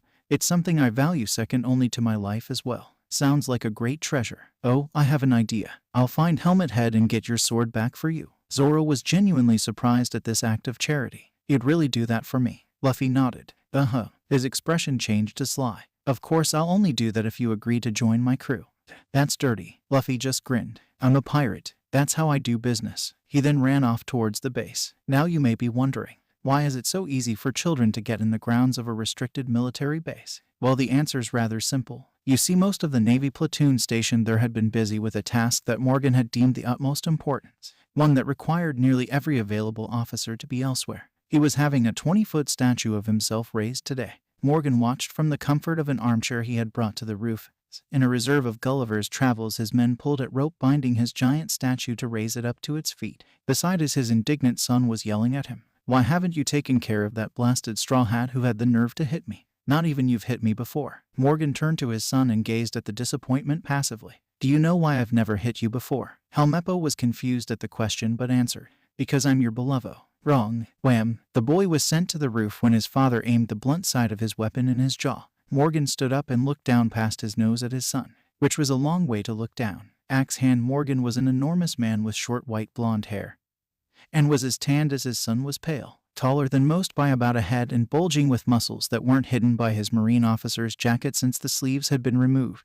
It was entirely possible that he chose the tower's ugly color scheme since he was wearing pants with the same pattern as well as a black V-cut dress shirt. Of course, you'd typically look past those features when you saw the fact that he had a steel jaw in place of a normal one, and a big-ass axe in place of his hand, which was big enough to cleave a man in half. The axe actually looked to be embedded in his arm the way the point of his elbow jutted out like half a foot from the joint and screws ran the length of his arm. He reached down with his one good hand and wrapped a massive fist around his whimpering son's face. "I've never hit you because you're a worthless little bastard who isn't worth the effort to hit." He squeezed harder. "You're not the great one here, you little worm." "I am." Axe hand Morgan. He dropped his son to the ground panting, turning himself back to face his statue. "Now then, I heard a rumor about a little girl who sneaked into the execution site." "That brat," said Helmeppo, rubbing his jaw. "Yeah, I already see. Did you execute her?" Morgan glared at his son. Both his son and the collected men gaped at the man's exclamation. Surely he wasn't serious. "Oh, of course not. She's only a kid. Just needed a telling," Helmeppo said. Morgan grunted and spun to face one of his men. "You, go to town and kill that brat. She broke the law and has to suffer the consequences." "Sir," the Marine questioned. "And since the law says anyone associated with a criminal is automatically faced with the same punishment, execute her family as well." "I refuse. She's just a little girl." The other men backed away. Morgan's focused completely on the man. "What was that, Captain? Remember that you being a lower rank means you have no right to refuse my order. Now ... go to town and kill them." "Never," the Marine captain said without hesitation. So Morgan killed him without hesitation. He cleaved a massive bloody wound through the man's back and out his front, making sure he'd never get up again. Morgan grinned at the horror on the faces of all present, satisfied with their fear. "With this arm I was able to rise above the rest and become a lieutenant commander. I am the highest officer at this base. I am the greatest one here. If I told you to execute the entire town for treason, you would do so without a moment's notice. Is that understood? Is that understood?" He yelled and raised his axe to glint in the sun. "Sir, yes, sir." Satisfied with his minion's response, the maniac turned to his 20-foot ego extension. "This statue is a symbol of my power, finished after years upon years of work to stand at the highest point over this town, casting my shadow over it to make sure they never forget who is in charge here." Meanwhile, back on the ground, Luffy was quite surprised to see not a single Marine. He wasn't too worried about the execution grounds since Zoro was securely tied by, but nobody guarding the front doors. That was just weird. He put his hand to his brow and scouted for anyone at all before spotting something moving on the roof. "Looks like someone's up there," said Luffy, black smoke rising from him. "Now to just get myself up to them." Back on the roof, Morgan barked out commands to raise his statue quickly. Unfortunately for one Marine pulling on the rope tied around the Admiral's right arm, the statue was placed in a way that lifting it up caused it so smack into the stair house, lightly chipping a few of the commander's fingers. Morgan sputtered, "Did you just damage my statue?" The Marine swallowed and cringed. "Sorry, Lieutenant Morgan. I was careless." "I'll show you careless," shouted the amputee and swung his axe hand at the Marine. The Marine, in a bid to stay alive, let go of the rope just as Morgan's blade of death passed over him. Now bearing an unexpected extra weight, the other Marines holding the arm weren't able to hold on and let go as the rope burned their fingers. Just as they scrambled to pull its statue back up before the lieutenant can get any angrier, a thick darkness shot up onto the roof, spreading like a virus, lapping at their feet like water, only much colder. "What the?" Morgan started, only to be interrupted by another, much louder voice. "Waahoo." Suddenly everything it touched started to feel an enormous pressure of them. Marines with their feet bathed in it yelped as it was like their shoes were rapidly shrinking with their feet inside them. Bodies were being dragged away from their positions towards the center of the rooftop. Cracks started to appear on all tiles, and some even got pulled out to join the men in the roof's center. Then, to Morgan's horror, lines appeared all over his statue as it was being slowly dragged back and up, as though it were aging centuries and seconds. "Not my statue," he pleaded, but it was too late. Marines could no longer keep their footing and jumped from their positions to try fruitlessly to pull their feet out, letting the statue go just as something came rocketing up and somersaulting. landing in front of the falling statue right before it snapped in half with a reverberating crack. It was tears all around for the Marines. Morgan, oddly enough, stood like a statue, his good hand reaching out to where the whole statue used to be as if to call it back to him, tears brimming in his eyes. The others were no less selfish in their sadness. The commander was gonna kill them, and with their feet feeling as though they'd been held in vices they didn't think they could get very far before he attacked them like a berserk animal. The darkness receded back into Luffy just as he landed, looking back at the damage he had caused to the clearly expensive statue, then to the men on the ground rubbing their aching legs. He scratched the back of his head and grinned sheepishly, just as the top half of the statue hit the ground and shattered into 1,000 pieces. Ops, sorry about that. I'm not too good if I can't see where I'm going. His statue. His beautiful, beautiful statue.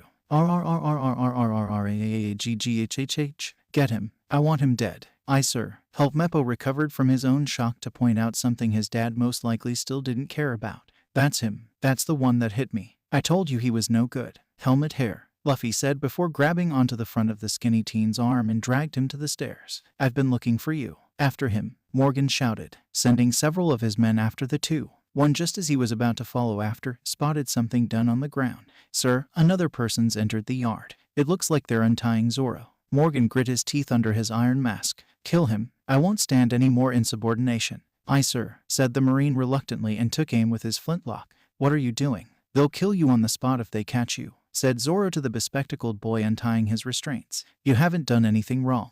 You're only here because you stood up for someone. If I want to be a great Marine someday, then I have to show the same determination that Luffy does in wanting to be Pirate King. Pirate King? You can't be serious. Hey, I know. I thought he was just being stupid when he told me. But he's really planning on. Bang. Time seemed to slow down. It didn't hurt really, more like an itch that was spreading through a very specific part of him, followed by a much quicker numbness. Koby didn't even feel himself falling back, see the look on Zoro's face, or wetness spreading across his skin. All he saw was a creeping blackness like Luffy's powers cover his vision. Knowing what it meant, typical. Then, he thought no more. That would be a nice and dramatic ending. Sadly, I've been shot. I quote am bleeding. I quote am gonna die. The former cabin boy screamed while clutching his shoulder. While this was going on, Luffy was dragging the hapless Helmeppo through the base like a child dragging a doll, causing enormous friction burns up the idiot's back. Okay, helmet head, tell me where Zoro's katana is. Oh, okay. Just stop dragging me. The straw-hatted boy stopped abruptly and raised him by his collar, sobbing and sweating like a coward. They're in my room. We're past it a while ago. Whack. Why didn't you say so earlier? Why you didn't say why you were dragging me?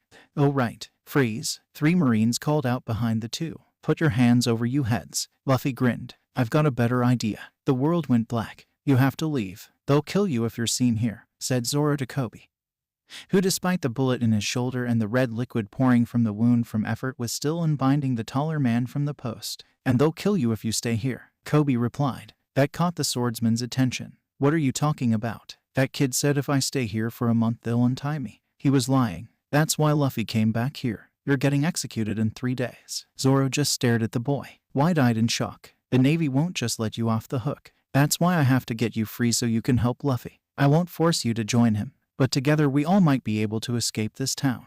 You're not going anywhere.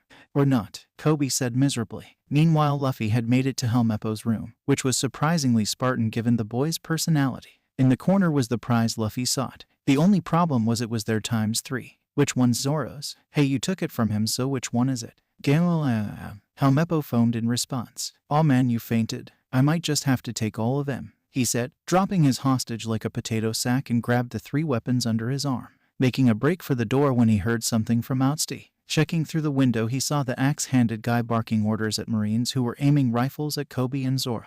You 3 have caused me a lot of grief, said Morgan in a calm but powerful tone. If I'm to keep my hold on this town complete, then I can't have bugs like you around.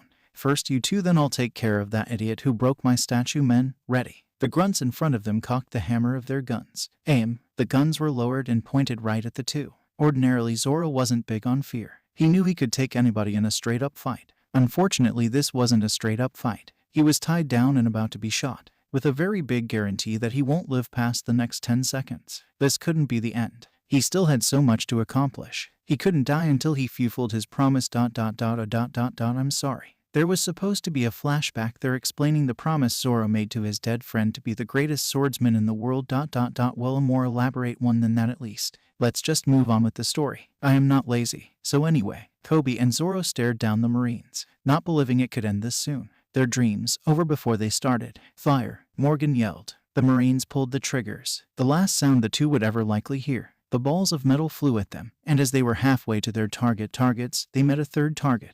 Luffy, billowing massive amounts of fire, less smoke reaching to the heavens, was in front of his two friends. The bullets trapped in the infinite vacuum of his powers. Zoro's sword stashed under his arms. It's no use, said Luffy with a confident grin. The Marines fell onto their rears and backed away in shock. Zoro's eyes were no longer hidden in the shadow of his bandana from being so wide. Axe hands settled for having his eyes pop out into the shape of eggs. What are you? Asked Zoro in a breathless voice. Luffy gave him a cocky grin. The man who's going to be the pirate king. He heft the swords into view of his hopeful first mate. You never told me what it looked like, so which one's yours? Zoro looked the swords over for a moment. They all are. I'm a Santoryu user, so I use all three blades. Now Luffy and Koby had a fair number of questions about that. Namely, how he managed to use all three at once without looking stupid. That, however, is something better left unsaid for the moment. So since you're technically a criminal now, what say you join my crew? Unless you'd rather I didn't block the shots. Zoro snorted. I don't know what the hell you are, but you have a point. If I'm already a criminal, then I may as well go all the way and be a pirate. Luffy whooped for joy.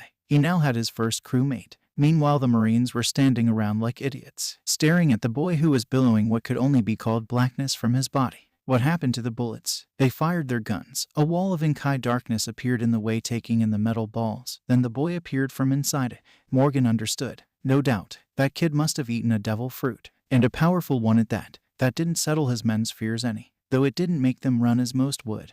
They were caught between a rock and a hard place with their ill-tempered boss and this super-powered freak. Well, what are you waiting for? If bullet don't work, then cut him down, the lieutenant yelled. The ensigns nodded and unsheathed their blades, taking advantage of the boy being so focused on untying his new friend, which he looked to be having difficulty with. Hey, I got one, he cheered, just as rain of steel descended on his back. The next one to move dies. To answer the question the two younger boys thought earlier, the one about how Zoro could use three blades without looking stupid, the answer was simple. He didn't. He blocked 6 blades with 3, 2 with a sword in each hand, and 1 clenched between his teeth. Yeah, not stupid looking at all. Okay, smokestack, he said, referring to Luffy. Either way, after today I'm going to be a wanted man, so now it doesn't matter if I'm a pirate or not. But that doesn't mean I don't have my own goals. Luffy listened intently. I'm going to be the world's best swordsman. Nothing else matters to me. I'll go with you. But if you do anything that hinders my dream, I'll slice you open. Understand? Luffy could only smile in response. You kidding? I wouldn't want any less from someone on the crew of the Pirate King. Heh, well said. Of course, there was still the matter of the Marines bearing down on them. So since we haven't heard from Morgan in a while, why are you just standing around? Kill THEMH, he yelled. Luffy grinned wide and flung his arms forward. The darkness coming from him expanded, bulging outwards to look like a mushroom. Then he gave a cry of R-E-A-L-E-S-E. 4 forms shot out of the darkness with the speed of cannon fire, bowling over the sword-wielding Navy men and freeing Zoro from his precarious position. Morgan couldn't believe what he saw. Not only were his men being taken down, they looked to have been taken down by his other men. 4 new bodies lay on the field where there should have only been 6. 3 were ensigns, and the other being his onion-haired son. That was amazing, Luffy. Koby cheered, grateful for not having his career ended before it started. What the hell are you? Questioned Zoro. Luffy gave him his ever-present grin and flared with powers a little more, making the blackness writhing around his form dance angrily. I am a darkness man, he said. A darkness man, cowered one Marine. We couldn't beat one of them, let alone both. Another said, we have to run away. Traitors. The complaining and cowering went silent as Axe-Hand Morgan himself moved through the crowd of failed men, too disgusted with them to even met their eyes. When he was directly in front of the crowd, he turned his head to the side slightly to address them. Whoever said those things, blow your F-King brains out. Silence. I said do it. Luffy, Koby, and Zoro couldn't believe their eyes when they saw that the Marines really were planning to go through with it, lifting their guns to their heads and letting tears fall. Luffy, shouted Koby. I know, the dark boy replied and darted at the true source of all the chaos. Wham! Morgan grunted in pain as Luffy's surprisingly powerful fist came in contact with his axe arm. Then, with strength belaying his appearance, forced the larger man back quite a few feet to come to a skidding halt. If you're gonna execute anyone today, then you better make it me. That attack did the trick. The Marines' guns now hung loosely in the hands at the sight of someone actually fighting the feared lieutenant. How dare you? Who do you think you are, you little nameless whelp? Thinking you can face the great Lieutenant Axeman Morgan, said Morgan, throwing off his jacket and charging Luffy like a mad bull. Name's Luffy. Nice to meet you. Shut up. The massive man screamed and flung his arm out in a sweeping arc at the boy. If Luffy hadn't jumped at the last second, he'd have been cleaved in two. The blow was enormously powerful, missing Luffy completely, but the pressure of it was strong enough to slice through an entire link fence like a hot knife through butter and demolish a concrete wall without being anywhere near it.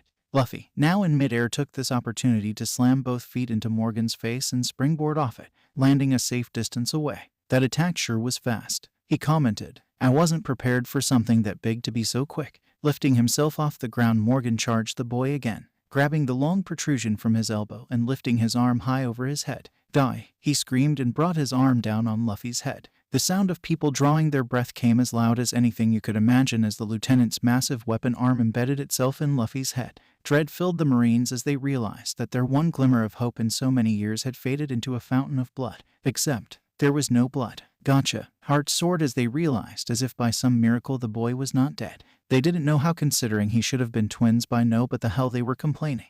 Morgan found he could not move his arm. He pulled and pulled for all his worth to free himself. The axe wouldn't budge. This is the arm you use to make people fear you, isn't it? Luffy said quietly so no one but the crook Marine would hear his dark tone. Let's see how you do without it. He felt movement, but not the way he wanted. His axe was being pulled in, buckling and cracking as the blade, thrice as wide as the Logia user's head, compacted to be pulled into the darkness. Morgan cried out in an octave one shouldn't be able to reach after puberty when a particularly violent jerk on his part twisted his arm in a way it shouldn't go. Those watching watched in morbid fascination at the large point in the commander's arm started to go soft. The axe handle that had once occupied it was being pulled out roughly, saved only by the bolts that secured the weapon, which were already starting to be pulled as well. Those few inches of scraping and splintering felt like an eternity to Morgan before the axe head buckled, crumpled, and was competently pulled into the darkness. Morgan felt a tightness clench around the stump of his hand, then nothing. The lieutenant once more found himself lying flat on his back, the blade of his axe now gone, and all that remained was a splintered handle and a crushed metal stump that looked like it was torn as easily as aluminum foil. The boy picked him up by the front of his shirt, an inkai fist poised at his face. Wait, a voice yelled out. Luffy didn't listen. Wham! Morgan's jaw cover buckled under the force of the punch. He was sent clear across the courtyard, crashing into and through the warning sign he'd put up and into another chain-link fence where he hovered for a moment and finally crashed back to the ground. Out of it. I told you to wait. Helmeppo had managed to revive, albeit covered in large wounds, a big black eye, busted lip, and probably had more blood on him than in him at this point. He'd managed to get a hold of Koby and hold a pistol to his head while using the boy as a shield. Don't anyone move, he screamed out, not even trying to hide the fear in his voice. Anyone come near me and I'll blow this guy's head off. I quote him leaving. Helmeppo's words were only background noise. The world faded out till the only ones left were Koby and Luffy, staring into each other's eyes with such intensity that you might think they were looking into the other's soul. Luffy, take this guy down, Koby yelled to his friend. What? Helmeppo squawked in surprise. Shut up or I'll kill you. Luffy smiled, raising a finger in the direction of the two, his hand giving off the faintest wisp of smoke. Helmeppo clung to Koby tighter, cocking the flintlock. Don't be stupid. You do that again and you'll hurt your friend. That's why I'm doing this. Yami. Helmeppo squeezed the trigger.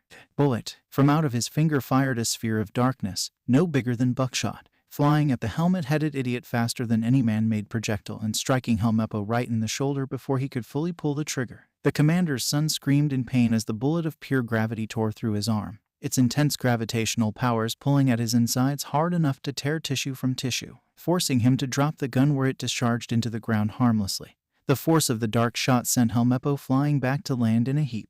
No problem, said Luffy, holding his finger like a gun. Instead of looking relieved, Koby still looked scared, looking over Luffy's shoulder. Watch out. Morgan had taken advantage of everyone concentrating on his son, so sneak up on Luffy, pulling out a knife he kept secured to himself for emergencies to cut the boy's head in two like he should have done before. It never came. Before the officer could even bring the knife down, Zoro was already behind him, his three blades wet before the giant man could even fall. Nice one, Zoro, complimented Luffy. Zoro nodded since he couldn't smile with a sword in his mouth. Anytime, Captain. Yet he could still talk coherently. Weird. Why, you defeated the lieutenant, stuttered a beyond shocked Marine who had been watching from a distance. The rest of the base's forces had managed to gather a while ago, but had not dared interfere with the fight. Zoro gripped the swords in his hands that much tighter. You want to take us in? Come and get us. The Marines all looked at each other, conversing without words, before everyone reached a decision. We're free. Morgan's reign of terror is over. They throw their unloaded guns into the air, Swords clattered to the ground as the normally strict and serious Marines danced and sang like pirates in celebration.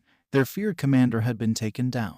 The pirates and soon-to-be Marine watched the celebration. Surprise was the furthest thing from their minds. I knew they didn't like how Morgan acted, said Zoro. Yeah, this is what you get when pirates or Marines treat their men like dirt, added Luffy. Koby didn't say anything. His beliefs in the standings of the Navy and pirates in the world had taken a royal pounding over the last few days. Maybe the world wasn't as black and white as the government would have you think. He didn't put much more thought into that though. Zoro collapsing, taking priority and all. A very contented and normally scary man leaned back in his chair after filling his belly to bursting. Very happy to have ended his 9-day fast. That hits the spot. If I didn't eat anything any longer, I swear I'd have starved to death. Then you were just bluffing when you said you'd survive a month, said Luffy while swallowing the last of his 2 plates of food. Don't push it, Luffy. Zoro stared his ignorant captain down. Sorry to be imposing on you like this, apologized the only non-pirate out of the 3, speaking of course to Rika's mother, who had offered to feed them as thanks. She just waved him off. Nonsense. You saved the town after all. Just ask those outside. That was true. It looked like everyone in town was waiting to see the gallant heroes who had taken down Morgan and Helmeppo,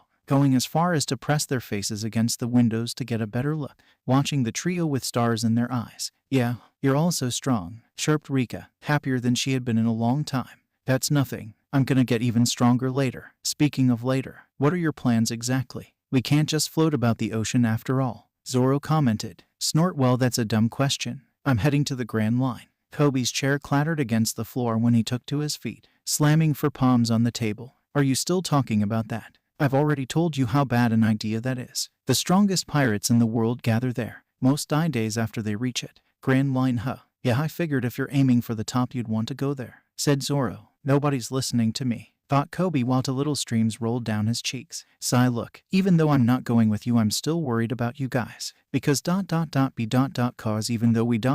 we just met. Luffy knew what he was saying. We'll always be friends, Koby. Ah, really? Nod. A lump rose in his throat. A sob. Wow, I've never had friends before. No one would ever stand up for me. But, his hands clenched and a confident grin spread across his face.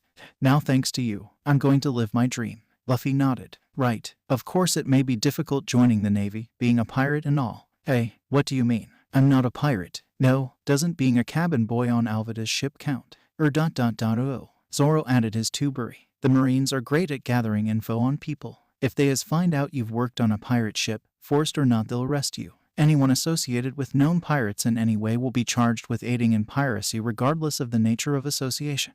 That was one of the big laws Koby had memorized. If they found out he'd been a pirate crew member, he could be looking at a lengthy prison sentence even if he was forced. Knock knock. Come in, said Rika's mother. The door opened up and much to Koby's encroaching horror, the acting Marine commander stepped in. Faceless Marines and their dozens standing just outside behind him. Sorry to be so abrupt. However, given that you so readily attacked a known Marine officer, we were wondering if you were really pirates. Well, me and Zoro are, if that's what you mean, Luffy said without caution of worry. I see, the Marine said evenly. Well, this brings us to a conundrum.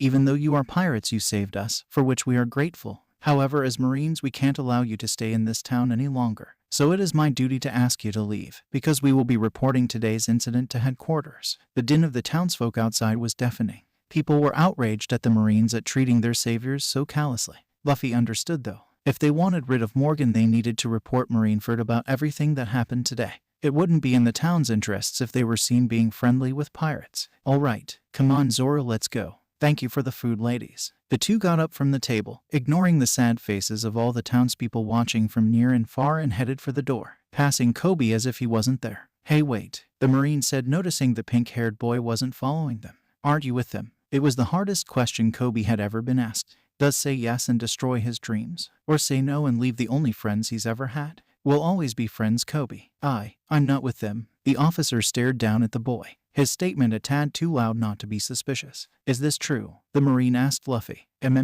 Well, he's not with us, but I know what this guy used to do. Luffy, what are you doing? Koby broke out into a sweat. Luffy hefted his arms to his sides to represent great girth. See, he used to go with this really fat pirate. I think her name was Alvida or something. Stop, he whispered. If Luffy said any more, they'd never let him fulfill his dream. He looked at the officer, who much to his horror seemed to be absorbing everything. Luffy walked right up to Koby, finger almost touching his forehead. Yeah, a fat ugly crone. I heard him say he'd been with her for tea. Shut up, Whack. He didn't know what happened. 1 second he was shaking in fear. The next he was seeing red. His fist hurt and Luffy was rubbing bruising cheek. Why you? Luffy retaliated with a punch of his own to Koby's jaw. The Marine was as Luffy beat the snot out of Koby, until the boy collapsed on the floor and Luffy's next punch was being held back by him. That's enough. It's now painfully clear that he's not associated with you. Now leave this town now. He pointed out the door, a message which Luffy and Zoro gladly took. The bespectacled boy knew why his friend did it. That only made him feel worse. He'd never done anything helpful. This entire journey he'd done nothing but play the helpless tag-along, the one that needs rescuing. If he ever wanted to see Luffy again, that needed to change. He pushed himself up, getting the captain's attention. He straightened himself up and then threw his head back down. Please, sir, let me join the Navy. It doesn't matter what it is, I just want to join. He could feel the weight of dozens of eyes on him. He had a dream like this once, except it was night, and he was in his underwear. I don't trust him, sir, said one Marine. He could be a pirate spy. Okay, now this situation was worse than the dream. No, he found himself shouting. It's my dream to be a Marine. The distrustful Marine backed away from the conviction in the boy's voice. The steel and determination were evident for all to see. The captain nodded and headed for the door. Don't think we don't know about you, Alvida pirate cabin boy. What? But I will still allow you to join. Don't make me regret this decision. Koby didn't hear the man after the but. The angel's trumpeting in his ear made it a touch hard to. That was a nice thing to do, Captain, said Zoro while trying to make himself comfortable in the small dinghy. Hey, he promised that he'd be an admiral by the time I'm Pirate King. I'm just making sure that happens. Luffy.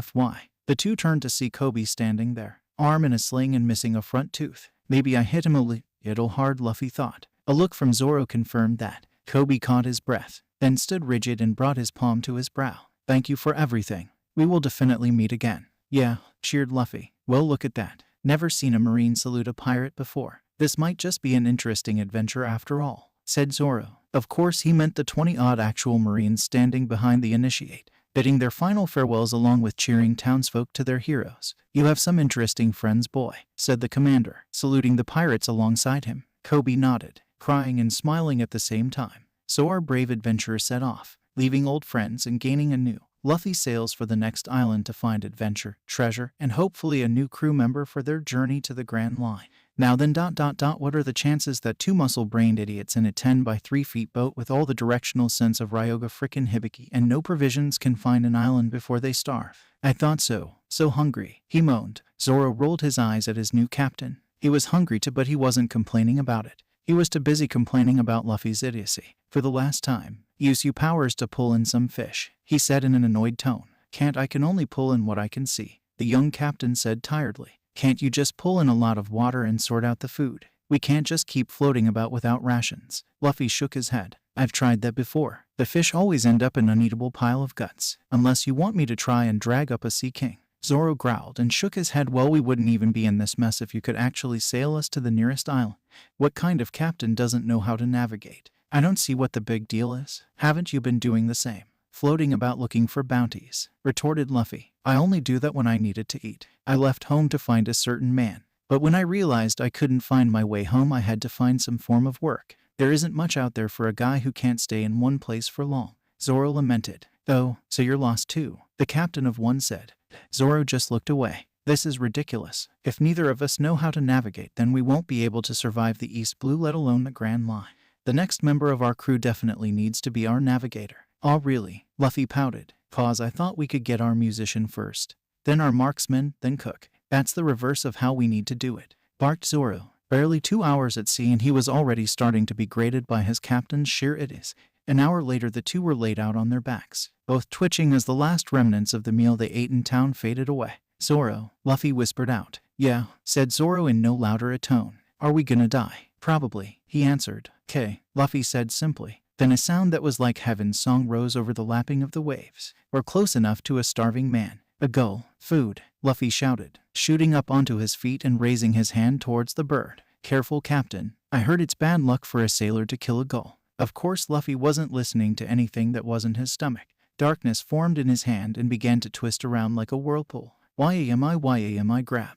The bird jerked violently in mid-flight as it by immense gravitational force was pulled towards the starving teen. Luffy smiled and licked his lips at the thought of him soon eating. It didn't even occur to him that they had no way of preparing it. And the fact that the gull was the size of a grown man. By the time that either of the food-deprived pirates saw the mistake, it was too late.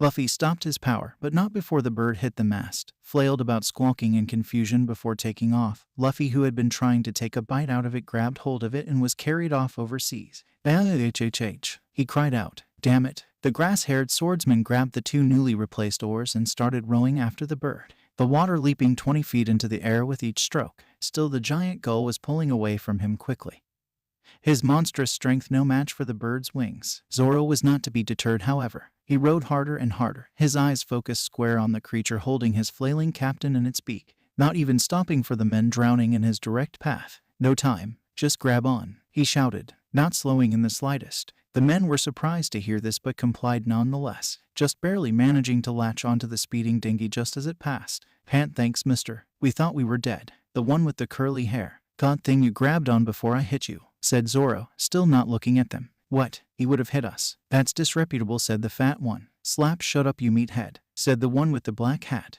"Oh, why'd you hit me?" "For making yourself sound smarter than me." "Now then." The leader pulled out a knife and held it to Zoro. The other two followed his lead and took out their hidden weapons. Zoro's arms stopped dead in their tracks, turning to face the trio with an even stare. "Seriously, our deepest apologies. We had no idea that you were the great pirate hunter Zoro," the leader of the three said through a horribly battered face, while his two equally beaten friends rowed with as much enthusiasm as he was putting into sucking up. "Just shut up and row. You made me lose track of my friend with that stunt, so put your backs into it," Zoro told the three stooges. The leader nodded vigorously. "Of course, sir." He looked at the other two sternly. "All right, you two. You heard the man, so shake a leg." The fat one looked at him oddly but complied, lifting his leg and dangling about. "Don't see what this has to do with rowing." "Oh, wise guy, huh?" the leader said before grabbing his comrade's ear and twisting.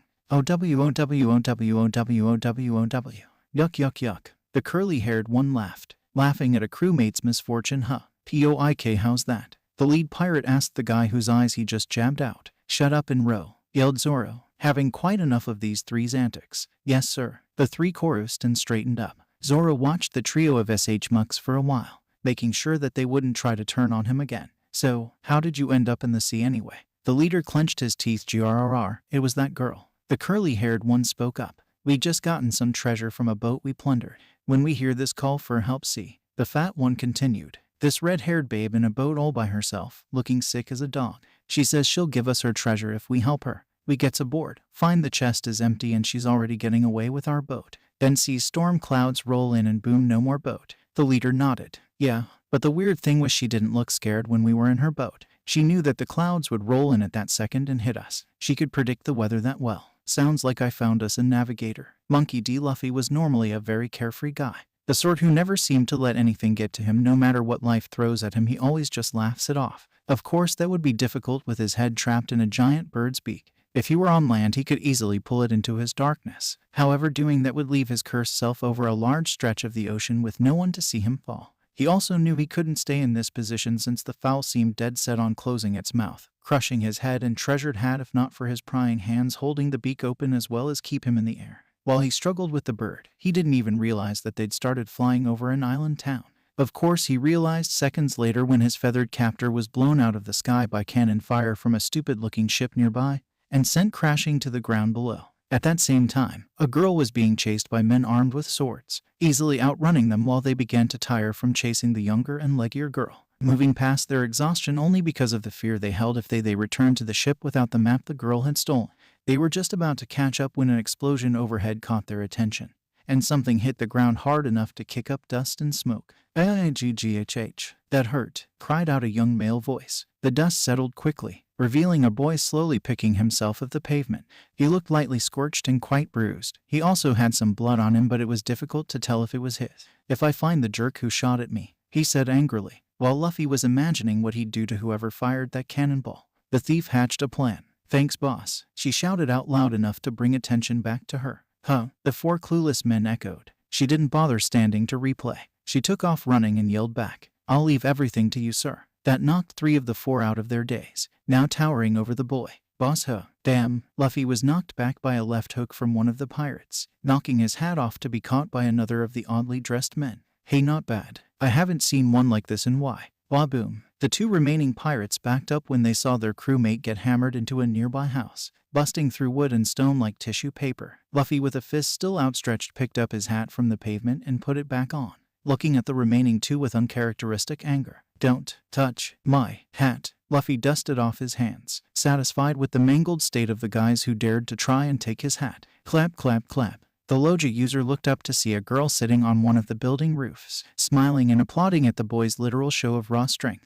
That pirate from before had been right about one thing. This girl was definitely attractive. She was slim and curvy, dressing in a white t-shirt with horizontal blue stripes and a pale orange mid-thigh skirt that showed her figure nicely. She had vibrant red hair that fell down to her neck, which framed a cute face, and deep down eyes filled with excitement and mischief. "You're perfect. Exactly the sort of muscle I need for my business." She jumped down from her perch to land in front of Luffy, showing to be an inch or so taller than him. She stuck her hand out and smiled cutely. "I'm Nami, the thief who steals from pirates, and you are now officially my best friend." Luffy just looked at her hand for a second. Friends with someone who steals from pirates? Fat chance. He turned away and walked off to explore the town. "Not interested." "Aw, don't be like that." She pouted, putting her arms behind her back and leaning forward. This naturally was lost on the boy since he wasn't looking at her. Not used to a man ignoring her charms, Nami followed after him. He might say no now, but she couldn't call herself a woman if she actually believed that. Plus, with the way that puddle in the wreckage was eyeing that hat earlier, it's got to be worth a pretty penny. She did so love pretty things. At the town bar, a party was going on. Rum was flowing like water as men staggered about with only each other for support in what they thought was dancing, singing songs that had no words or even a tune to hum by. But hey, when you're drunk, even the most tenured man was Sinatra. Men were laughing at jokes that hadn't been told and regaling each other with tales of their lives that they'd probably heard someone else had lived. 2 men, though, were not taking part in the merrymaking. In fact, they were both angry beyond belief and scared beyond reason. One man, a large fat one, was on his knees begging for his life while his captain and lord of the town was staring down the end of his bulbous nose at him. "Where is my map?" he said evenly but coldly. "W here in the middle of searching, Captain Buggy." "Well, find your map shortly," the man groveled. The captain growled. "You don't know how many throats I had to slit to get a hold of old John's treasure map." The sheer amount of gold he buried is said to topped only by 1 piece. His underling scratched his head in embarrassment. "Well, sir, we accidentally left the key to the chest we were keeping the map in the lock. So now only the robber knows." "W. What did you say?" I said only T the robber knows." "Rubber knows." The pirate relieved himself when he realized why his captain was angry. "Captain Buggy, please. It's a mistake and GUH." He began choking as he was pulled into midair by a mysterious force. "Steak. You think it looks like steak?" Gasp and "No, please. Kill him," snarled Buggy. "No, I wanna live. Whatever the cowardly pirate had to say was quelled by the introduction of a cannonball to his gut and the imminent incineration that followed. Buggy sneered at the explosion. Not even a drop of blood escaped it, as every trace of the former pirate was essentially erased from existence. Captain Buggy the Clown was not a pirate most would take seriously at first glance. In fact, you'd probably think him a pirate-themed circus performer. A red and white striped shirt, orange captain's jacket, sash, and 2-point hat. He appeared to have long blue tassels coming out of the hat, but that would actually be his bizarrely styled hair. His unattractive face was also heavily painted, a pair of crossbones in the dead center of his forehead, bright red lips, and the finishing touch being a brightly painted red clown nose placed over his ... Oh wait, that's real. Yes, the one taboo that the Buggy pirates must never break. Never, ever talk about the Captain Big Red Nose. It wasn't easy for Buggy to be a feared pirate, especially since fear wasn't really what you'd think of when the criminal in question looked like Bozo's unfunny bastard child. So he had to be extra ruthless even with his own men just so people's cheeks wouldn't bulge with held and laughter. "Scour every inch of this town. Find that map, and while you're at it, plunder everything of value. I don't want so much as one screaming brat to be left with a single berry." "Aye, Captain," said his first mate. "This is a really nice house. You must be a really good thief to afford all this," said Luffy, sitting at the table of what he supposed was Nami's house. "No," Nami corrected. "This place is like the rest of the town. Totally abandoned. So what happened to the people?" Nami looked at him strangely. "You're kidding, right? Everyone left to get away from that pirate Buggy and his crew." Buggy. Didn't Shanks mention him once?" wondered Luffy, trying to dredge up a conversation he once had with his idol, which for all he knew could have been "I knew a guy named Buggy." The end. Nami took the boy's concentration for shock and fear. "You've heard of him then?" "I don't know anyone who hasn't. A pirate with a short temper and a love of cannons is never a good thing. He'll destroy a whole town just for making fun of his nose. Not to mention that people say he's eaten one of the devil fruit, giving him a power no one outside his crew has lived to tell about." "Oh, is that all?" Luffy said, brushing the threat off. This is no joke. Buggy could destroy the town. The people ran away as soon as they heard he docked. Nami yelled in his face. I get it. And since you're a thief, you're taking everything of value from these empty houses, right? Nami backed up a step, disgust on her face. That's horrible. I only steal from pirates. Luffy waved his hands in a warning gesture. Calm down. I didn't know that. The girl did just that, taking a deep breath. Luffy continued. So why are you a pirate robber anyway? I mean, someone who robs pirates has to have a good reason. And it can't be to be a marine, otherwise you'd do more than just call yourself a thief. Nami looked at the straw-hatted boy strangely, quite unable to believe something too intelligent could come out of his mouth even after knowing his for barely a half hour. Well, if you want to know, I'm trying to raise 100 million berry to buy a village, Nami said, smiling. Whistle, a whole village? You'll be doing this for a long time before you get that much. No problem, she said, and pulled out the map from somewhere. This is a map to the treasure of a Grand Line pirate I stole from Buggy. Pirates in that cursed sea carry more on them than every pirate in this blue put together. So I'll get enough cash to buy the village I want 10 times over with what I'll find. That is after I take whatever Buggy has, she said, grinning. Luffy shot her a half-lidded expression. Those guys have more money for a reason. You really want to go up against them? The grin on Nami's face didn't fade a bit. That's why I'm asking you to team up with me. Between your strength and my navigation abilities, there's nothing we can't do. Luffy thought about that, like for a nanosecond. He wasn't sure at first, but the word navigator sold him completely. All right, you should join my pirate crew as the navigator. Then the Grand Line will be a cinch. Pirate. The word jabbed into the red-haired girl's mind like a knife. A word she hated more than anything else in the world. You're a pirate, she whispered out. Luffy nodded. Yup, just started. You'll be my second crew member. No way, she screamed. Luffy looked confused. But I thought you wanted to join. HMPH, that was before I found out you were a pirate. If there's one thing I can't stand, it's pirates. She marched up to him. So I'll just take that valuable hat of yours and leave. She reached for the hat right before Luffy put his hand over it. No way, my hat is not valuable, he shouted. Yeah, right. Then why'd you pummel those guys for touching it? She asked in a patronizing way. I meant it wasn't valuable like money-wise. He took the straw headpiece down and looked at it like one would a treasured childhood toy. I got this from the man who inspired me to be a pirate. It's precious only to me. This hat is my promise to him to become a legendary pirate and return it to him. Nami was so moved by the speech she just stared at him as if he'd a proud speech about how sunny it was today. Oh wait, that doesn't count as being moved, does it? TCH, like I believe a filthy pirate like you. Pirates are the scum of this world. Come on, join my crew, Luffy said as though she hadn't just yelled her deepest feelings on the matter. I just said I would love to join your crew, she said happily. Really? Luffy said in kind. The navigator nodded. Of course. Under a few conditions, of course. You lost her, screamed out Buggy at the top of his lungs. 3 pirates, more cadaver than man, cowered away from their pissed-off captain, trying to placate him while ignoring their injuries. A difficult task considering they were black and blue enough to be mistaken as fishmen. Captain, it wasn't our fault. Cough, said one, trying to keep his good lung down. Yeah, her boss was freaky strong, exclaimed another. Just look what he did to us, the last one said, showing the clown captain, which had more bad breaks in it than beginner's night at a pool hall. Shut up and die, was Buggy's reply, signaling the cannon to be brought out to deal with the failures. Captain Buggy, called out another member of the crew, hoping to distract his captain from whittling down his crew even more. What is it? I'm a little busy, growled out the big-nosed pirate, holding the cannon steady at his 3 soon-to-be ex-underlings. That girl Nami's came back, Captain, and she has the map. Buggy glared at the clown-painted man for a second.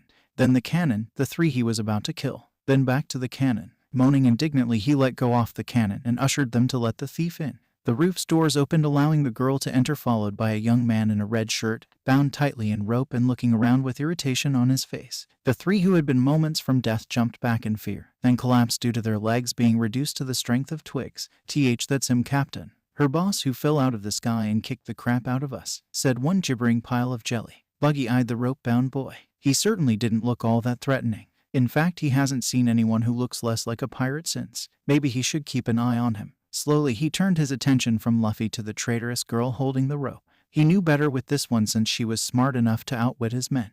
Then again, he didn't pick them because of any particular intelligence. So girl, he said dangerously, why'd you come back? Did you realize that you possibly couldn't defeat me? Nope, she chirped with a smile. The entire crew backed up several steps. Buggy's eyes narrowed. Then why? She tilted her head to one side and smiled sweetly, causing most of the crew to develop heart-shaped eyes. I had an argument with my boss. He wasn't going to cut me in on the treasure, so I figured it'd be better if I joined you. The Buggy pirates bugged out. their eyes wide and their expressions blank. It was as though the girl had just told them the sky was green. The ocean was green and their captain had just been named the head of the Marines. Then as it filtered through to the walnut on a stick that the big-nosed idiot called a brain, Buggy leaned back on his chair and gave a loud and hearty laugh, soon joined by the rest of his men. H-a-h-a-h-a. So he got greedy, did he? How like one so young. Fine girl, I'll let you be part of my crew. Nami's grin only widened, hiding the traitorous thoughts that buzzed about her head, not even noticing that Luffy was sharing her smile as he was filed into a small cage nearby. Suckers, they thought. As I've stated previously, a pirate will find any excuse to drink, such as right now with the return of their precious map and the addition of Nami to their crew. Only it was rather like watching circus performers get drunk, juggling knives and balancing on unicycles upside down when by all reason they should have died within seconds of trying to do so. Nami, while not really having a true excuse to party, was never one to turn down a free drink, especially when she had the fortitude of a concrete elephant. She guzzled down pint after pint of beer with no visible effects while a small pile of men who thought they could outlast her built up at her feet, just as she planned. Meanwhile, Luffy sat in his cage, still bound but making no effort to escape in any way. He could easily burst the bindings and break out, but for some reason he preferred just to sit there, staring at the party with mock interest. "How's it going, boss?" said the navigator, looking down on the naive pirate newbie. "Hungry," he said bluntly. Nami shrugged. "Hey, this guy at least deserves a last meal before being sold off somewhere by these pirates when they have to make up for all the loot she was going to steal." She grabbed a drumstick off a nearby table and held it up to his mouth. She was disgusted when his mouth opened as wide as a bear trap and ate it whole, pulling his head back and leaving her holding a stark white bone. "Don't you have any manners?" Luffy ignored her in favor of the mouthful of food he had, chewing only briefly before swallowing and responding to her question with an unrelated statement. "Thanks, now I definitely want you in my crew," he said cheerfully. Nami growled. "You don't get it, do you? I don't want to join your filthy pirate crew. Sigh, but I guess I'll let you out when I'm taking all their stuff. I wouldn't want them to kill you or anything." Luffy smiled. "So that's your game?" Nami froze on the spot at the sound of the clown captain's voice, especially since it was coming from right behind her. She turned and saw a Buggy grinning from ear to ear with a drink in his hand, staring down at the two of them. "So you have her drink us all under the table, then you both rob us blind. How quaint." But Buggy the clown didn't become a pirate captain by being an idiot. His men cheered resoundingly. "I don't know what you're talking about," Luffy stated simply. Buggy sneered and leaned in. "Of course you'd say that. Now that you've been betrayed, that is. Now I'm gonna have to make an example out of you just in case your former minion has any ideas about stabbing me in the back." He glanced at a pale Nami. "What? No, Captain Buggy. I'm totally devoted to you," she said hurriedly. Naturally, she sighed in relief. But she tensed right back up, just to be safe. "Men, the Buggy ball." "Aye, Captain." His cannon was once more at his side while other men brought out what looked to be an ordinary cannonball, but with Buggy's personal skull and crossbones, Jolly Roger with a large clown nose on it. The pirate turned his precious cannon to face one of the many deserted houses of the town. He held up the ball for all to see before putting it in the gun. "I've spent years developing these special cannon balls. Days upon days spent laboring in my lab without sleep until I perfected them. A cannonball with more than 20 times the force of any other." 20 times, the redhead thought. He stood beside his baby, holding the blasting cord. "See my power," he yelled and pulled as hard as he could. Nami fell onto her butt, trembling in shock. One cannonball, one tiny, smaller than normal cannonball, had not only demolished the house it hit, it effortlessly pierced through it and obliterated the 6 other buildings in the same row, ripping each one out of its foundations and caving them in as though they were all made of paper and held together by glue, before exploding in the distance at a scale at least twice as large as any other bomb. Buggy grinned like another famous criminal clown at his handiwork. In one shot he could accomplish what would normally take an entire supply of cannonballs to accomplish. "You see, with this and my devil fruit powers combined, my success as a Grand Line pirate is assured. Hooray for Captain Buggy." The crew chorused before taking up drinks to celebrate Buggy's unnecessary destruction of property. "Now then," Buggy turned the cannon, pointing it directly at Luffy's cage. To prove your loyalty to me, girl, all I ask is that you use that same power to kill your old boss." Nami, called by those who knew her as the cat for the first time in a long time, broke out into a cold sweat. She should have seen something like this coming. She knew how ruthless pirates could be, but she didn't think they'd actually want to kill him. Not when there were other, more useful things they could do. "No, I mean, why? There is so much more we could do with him. Other more profitable things. I know a place that we could sell him as a slave for a good sum. Or with your power we could make him our cabin boy. Besides, wouldn't using one of those balls destroy this?" She trailed off as she saw the look he was eyeing her. One that said he wouldn't think twice about making her share her boss's fate. "I said, kill him," he coldly stated, putting the cord in Nami's hand. The girl was frozen, the sweat running down her brow increasing significantly while staring at the doomed boy who for some reason still looked no more fearful than if he were about to be hit by a volley of marshmallows. Shoot, shoot, shoot, shoot. They all chanted. If I shoot this thing, I'll kill him. And if I don't, they'll kill me. What do I do? What do I do? Pathetic, said another voice. What? Nami said, realizing it had come from Luffy. Your hands shaking. You wouldn't kill me even if you could. That's what you get for dealing with pirates without being prepared for the consequences. Unprepared. You mean not being prepared to kill someone? Or not prepared to be a pirate? She snapped. Nope. Being prepared to rescue life for what you believe in. If Nami wasn't already frozen, she would have done so again. The words ringing in her mind too loudly to be ignored as much as she wanted it to be. Was she really prepared to risk everything just to save this one idiot's life? Or risk the lives of? You're taking too long. Let me do it. One of the Buggy pirates snatched the firing cord out of her hand and lit it. Gank. She didn't even notice that she'd reached for her 3-section staff until she was standing over an unconscious pirate with a jester's hat and a lump growing on his skull. By then it was too late. Buggy's pupils vanished in rage. I knew it. I knew someone who hesitated like you could never be a pirate. Who'd want to be a pirate anyway? The girl snapped back. Pirates took everything I ever cared about. I hate them more than anything. Luffy watched the yelling match. So that's why she said she hated pirates. Well, that was all well and interesting. And his decision to make her part of his crew had returned, but TSSSSSSSSS. The fuse was still lit. The acrobatic pirates swarmed Nami, effortlessly moving past her staff strikes to swipe at her with their weapons. The girl was no slouch either, but against professional acrobats she was at a slight disadvantage. She managed to get them to jump back from a particularly vicious swipe before grabbing onto the burning fuse. Naturally, this caused some discomfort. If it wasn't for her hands being as rough as they were from her travels, they'd be useless for a long time. Though she saved Luffy, her turning her back gave the clown squad enough time to launch themselves at her with intent to make skishkabat. Then again, they didn't expect to collide face first with an iron bar that appeared out of nowhere. Zoro stood in the path of the 4 clown-faced pirates, 2 sheathed swords parallel with each of their faces, the blades not moving from the force a millimeter in his iron grip. Zoro cheered the king-to-be. He had been sure that the Hibiki-esque swordsman would have taken days to find him again. His swordsman just gave him a cold stare with one eyebrow raised, letting his captain know exactly what he thought of his predicament. Of course, Zoro's name had the standard reaction to when it is normally tossed about. Buggy's crew looked ready to fill their baggy pants. Makeup ran down their face with tears and knees knocked to the rhythm of the salsa march. Buggy, though, he couldn't have been happier. This was a rare opportunity after all. So Zoro the pirate hunter has come for me at last, he said, turning his cowering crew's attention away from the demon-made flesh to him. It's about time. I began to think you were just as scared to take the great Buggy the clown. Zoro gave the menacing pirate a once-over before turning away. Hardly. I'm just here for this idiot. I don't hunt pirates anymore. He ducked to the side to avoid a knife sailing right past where his head had been.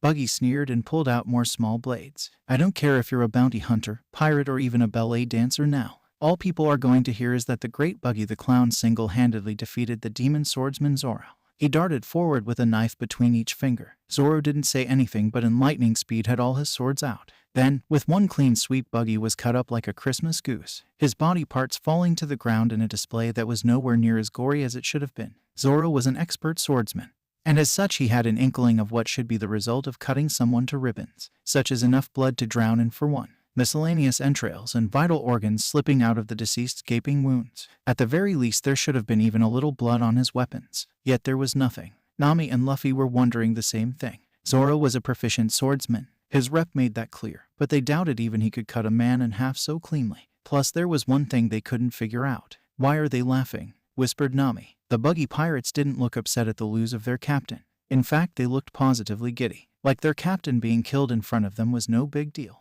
Thanks, Zoro. I'd have to have actually done something if you hadn't arrived, said Luffy. The grass-haired teen snorted. What was with this guy and leaving everything to the last minute? He looked at the cage. I knew the key. The bars are too thick to cut. Luffy shrugged. Don't need 'em, remember. Nami watched the two with confusion. These two were pirates. They looked so ordinary. Well, Zoro looked more like a pirate than Zoro. The pirate hunter. What the hell is he doing treating the confessed outlaw like a friend?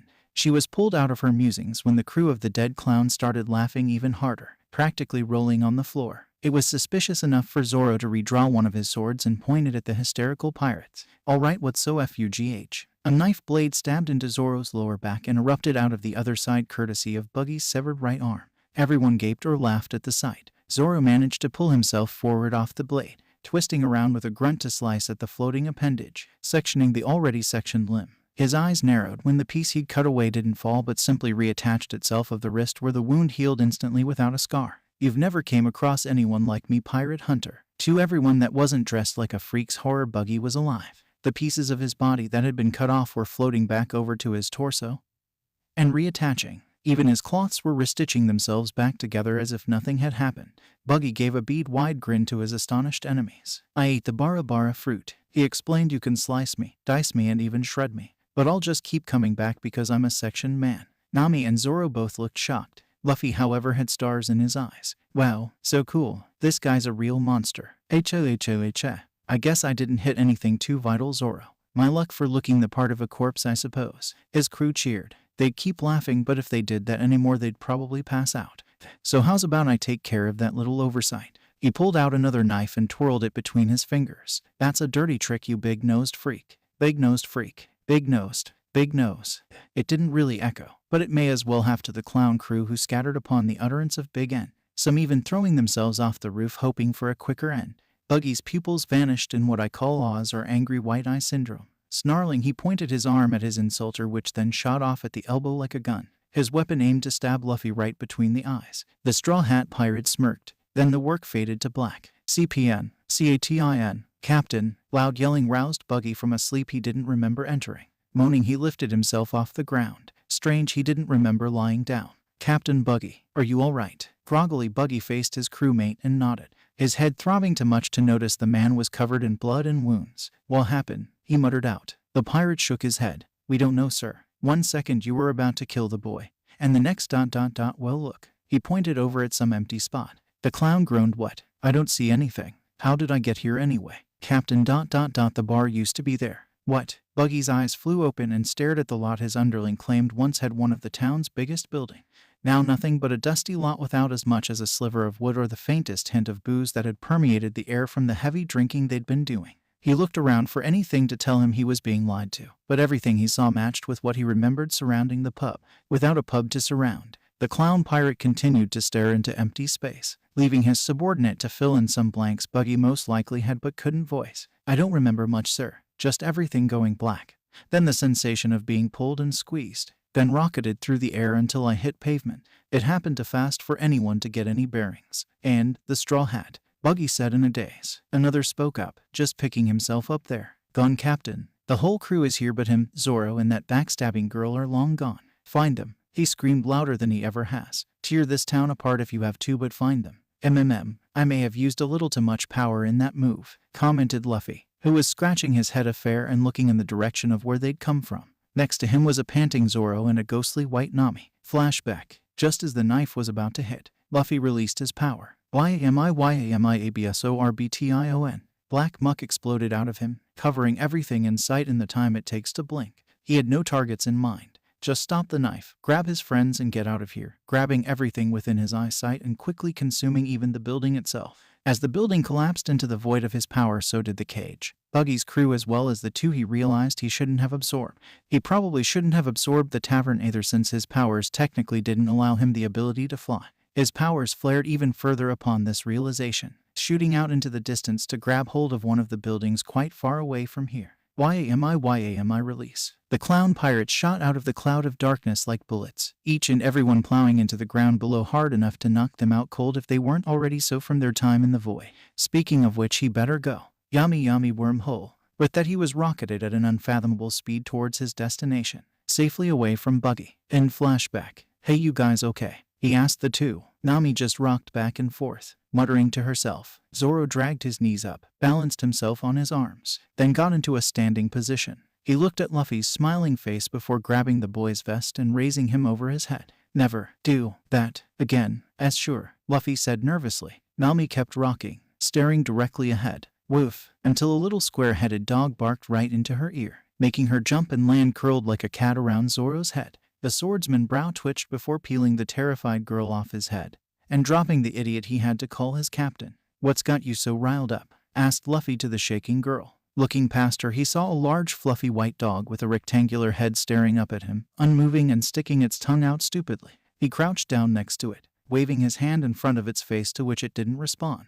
He poked it in the eye. Why isn't it move aggghhh? He cried out as the canine sprung to life and bit his arm up to the elbow. He waved his arm about frantically in an effort to get the mutt to let go, but it stayed firmly on his arm much to his pain and displeasure. He gritted his teeth and clenched his other fist. Let go, you lousy. What are you doing to Shushu? The three and dog looked over to see an older man holding a spear and wearing what looked like a cannibalized pot-bellied stove over his checkered shirt. Shushu, you mean the mutt? Asked Zoro. The man nodded. Release him at once. Luffy glared at the guy. I will as soon it takes its teeth out of my bone marrow. The man walked over to the dog-armed boy, petting the dog's head and wrapping his other arm around it. The animal loosened its grip on Luffy's lower arm and let itself be put back down, leaving Luffy to stem the flow of life liquid flowing from his arm. Thanks, old man. Ungrateful youth. He grumbled at being called an old man. My name is Boodle, chief of Harbor Village. Better than Whoop Slap at least, thought Luffy. Come on. He waved to the three. This is my house. Your grass-haired friend looks like he could use a rest. Once Zoro had been put to bed, the mayor went back outside with a bowl of food for the dog that had tried to eat Luffy. The straw-hatted boy wasn't particularly nice about it but stayed quiet. So why's this dog just sitting there anyway? It looks like it's been stuffed, said Nami, noting that it was sitting in front of a store that simply said pet food. Why the mayor of an entire town would live next to a pet food store was beyond her. Shushu hasn't really moved for the last 3 months, the mayor said sadly. Not since his owner told him to watch the store. Luffy's eyes widened in amazement. It hasn't moved because it was told not to. That's incredible. Boodle smiled. Animals have senses of loyalty and companionship beyond most humans. Dogs especially loyal. Shushu isn't the first dog to carry out his owner's last wish, and he won't be the last. Last wish? Boodle nodded. His owner, a dear friend of mine, died of disease while in hospital. Shushu knows that his master's gone, but guards the store still in loving memory of him. Sniff, that's beautiful, choked Luffy. Nami rubbed her eye as well. A monstrous roar tore through the streets, catching Luffy's interest and making the other two humans jump back in a panic. It's Moji the beast trainer, Buggy's right-hand man. Run for it, Boodle yelled and ran down the street, kicking up a big dust cloud in his wake. Nami would have taken off behind him if not for the fact that Luffy hadn't budged an inch. Come on, we have to go, she said, grabbing the boy's arm and running, only to fall flat when the arm she was tugging didn't budge an inch. I'm not leaving, he said simply. What? Why? Because Shushu isn't. Nami quirked an eyebrow and looked down. Indeed, the rectangular-headed dog hadn't budged an inch, not even turning to face the giant lion coming down the street. It was at least twice the size of an ordinary lion. Canines as long as a forearm and claws that could tear a man to ribbons. On top of its head, sitting cross-legged, was he. Sorry, sitting on its head was a ha-ha. Was snort. Bwahahahahahah. You're kidding. The ha-ha-ha no ha-ha. It looks like ha-ha. Oh, it hurts ha-ha. My stomach ha-ha-ha. Excuse me. The man sitting on top of the lion's head wore bag pants and a yellow sash, furry shoes that looked more like slippers, a fur-lined top that covered only his pecs, and, I kid you not, what looked like a furry wraparound hat that had cute little bear ears sticking out of it, like a little boy whose mother made him dress up in a teddy outfit. Well, looks like I found two of you. I'm Moji the beast trainer and ... Why are you laughing? Nami had her hand over her mouth, trying futilely to hide her mirth. Luffy was outright slapping his knee in laughter. What's with the stupid hat? Luffy managed to get out between laughs. Moji's forehead bulged with veins. How dare you? This is my hair. That didn't make their laughing stop any. In fact, since Nami joined Luffy in grasping her sides and knees, it probably made them laugh harder. Kill them, Richie. With him still on the beast's head, the lion lunged at Luffy, who was still laughing his ass off. Richie was on top of him in an instant, jaws poised to eat him whole. Moji sneered at the sight, right before a sudden halt made him fall forward of his giant pet onto the cobblestones head first. He quickly stood up, rubbing his head. Richie, what did you ... do? Both he and his lion sweat dropped at the scene before them. With almost no effort, a still giggling Luffy held the lion at bay, holding the bridge of its nose and exerting what looked to be only minimum effort. Stronger than Richie. Impossible. Richie. The lion complied and slammed one of its powerful paws into the boy's unprotected side. Too distracted by the yell to notice the lion's paw coming for him, Luffy was thrown into and through a nearby house on the other side of the street. Moji smirked at his lion's handiwork. That was one down. Now that the girl had stopped laughing long enough to resume being terrified, he could make it too. Richie, take care of this girl. The lion, however, wasn't listening. It was heading over to the store Shushu was sitting in front of. A pet food store, huh? Oh, all right, eat your fill. I'll take care of the girl. The hat-haired sneered, taking out a whip and glaring at Nami. 4 seconds later, moo mommy. I don't want the cutesy haircut. They'll laugh at me again. said the mangled bruise that was Moji the lion tamer. Wow, didn't even need my staff, commented Nami about how easy it was to beat the guy. That's what you get for letting your lion do all the work. YIPE. Nami was pushed to the side as a white and red all-over bundle of fur was knocked into her by a hungry lion. Richie crashed through the store's doors, gobbling up everything in sight, destroying everything to get it more food. It knocked over a lamp that, because the place had remained untouched for so many months, still had oil in it. The crashing to the floor caused the smallest of sparks, but it was enough to make it light and send the whole wooden building ablaze. Richie jumped out of the doors just as flame exploded out the doors. A box of pet food in its jaws for when it's hungry later. It put the box down for a second, grabbed Moji's foot in its jaws, then tossed the bloody man onto his back, then picked the food back up and walked off, leaving the mayor, the girl, and the dog to themselves. What did it care about them as long as it had food? Shushu hopped off Nami, sitting in front of the blaze, barking its heart out as though it were hoping that shouting at the fire would put it out. Shushu, Boodle whispered, ashamed that he had just hid while these people got the crap beat out of them by that lion. The dog continued barking as its master's treasure burned to the ground.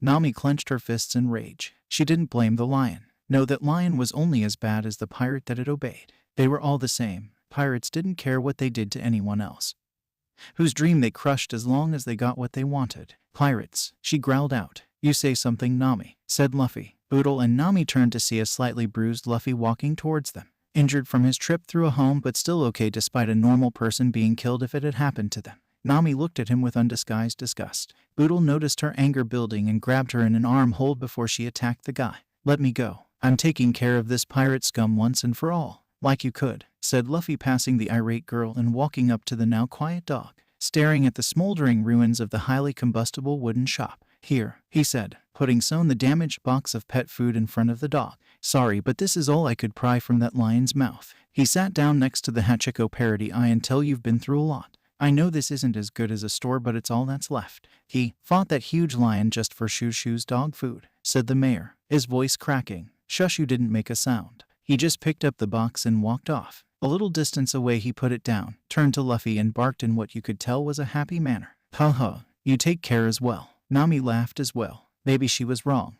Just this once, mind you. Elsewhere, MOHJI, shouted Buggy, staring down at the puddle that used to be his first mate. His lion was no better. Every one of Richie's legs was mangled and broken. Its face may or may not have been in better condition. The clown really couldn't tell since its head was buried in the pavement.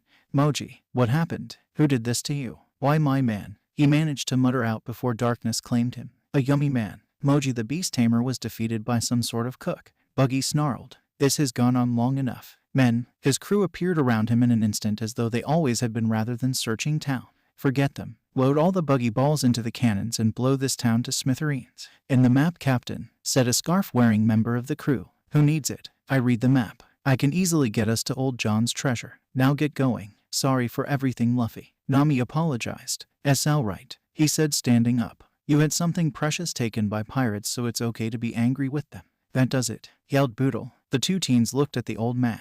I'm sick and tired of leaving the fighting to dogs and children. Fighting for what you believe in is the job of a man. Now, calm down, Chief, said Nami. No, I helped build this town 40 years ago with my own 2 hands with everyone else, starting from nothing after our old one had been destroyed by pirates. My village, my people, they are my treasure, and I won't let some rubber-nosed pirate take it. He held up his spear proudly. He fell back seconds later as the section of his treasure he'd been looking at was torn to pieces. My house, he yelled. Zoro, dittoed Luffy. Zoro had been in Boodle's house sleeping. Yawn what? I'm trying to sleep, came a reply from the rubble. Wood and rock shifted to reveal an uninjured former bounty hunter. The dark boy and the weather girl sighed in relief. Boodle, on the other hand, looked more in pain than Zoro by all rights should be. My heart, it's breaking. How dare they think that they can come here and undo 40 years of blood and tears? He turned and ran in the direction of the harbor, only to be grabbed by Nami. Are you crazy? One old man against dozens of pirates is just a fool's fight. I know that, Boodle yelled, his eyes brimming with tears. But I couldn't look at myself if I just let pirates take away everything from me. He broke Nami's grip and continued his run.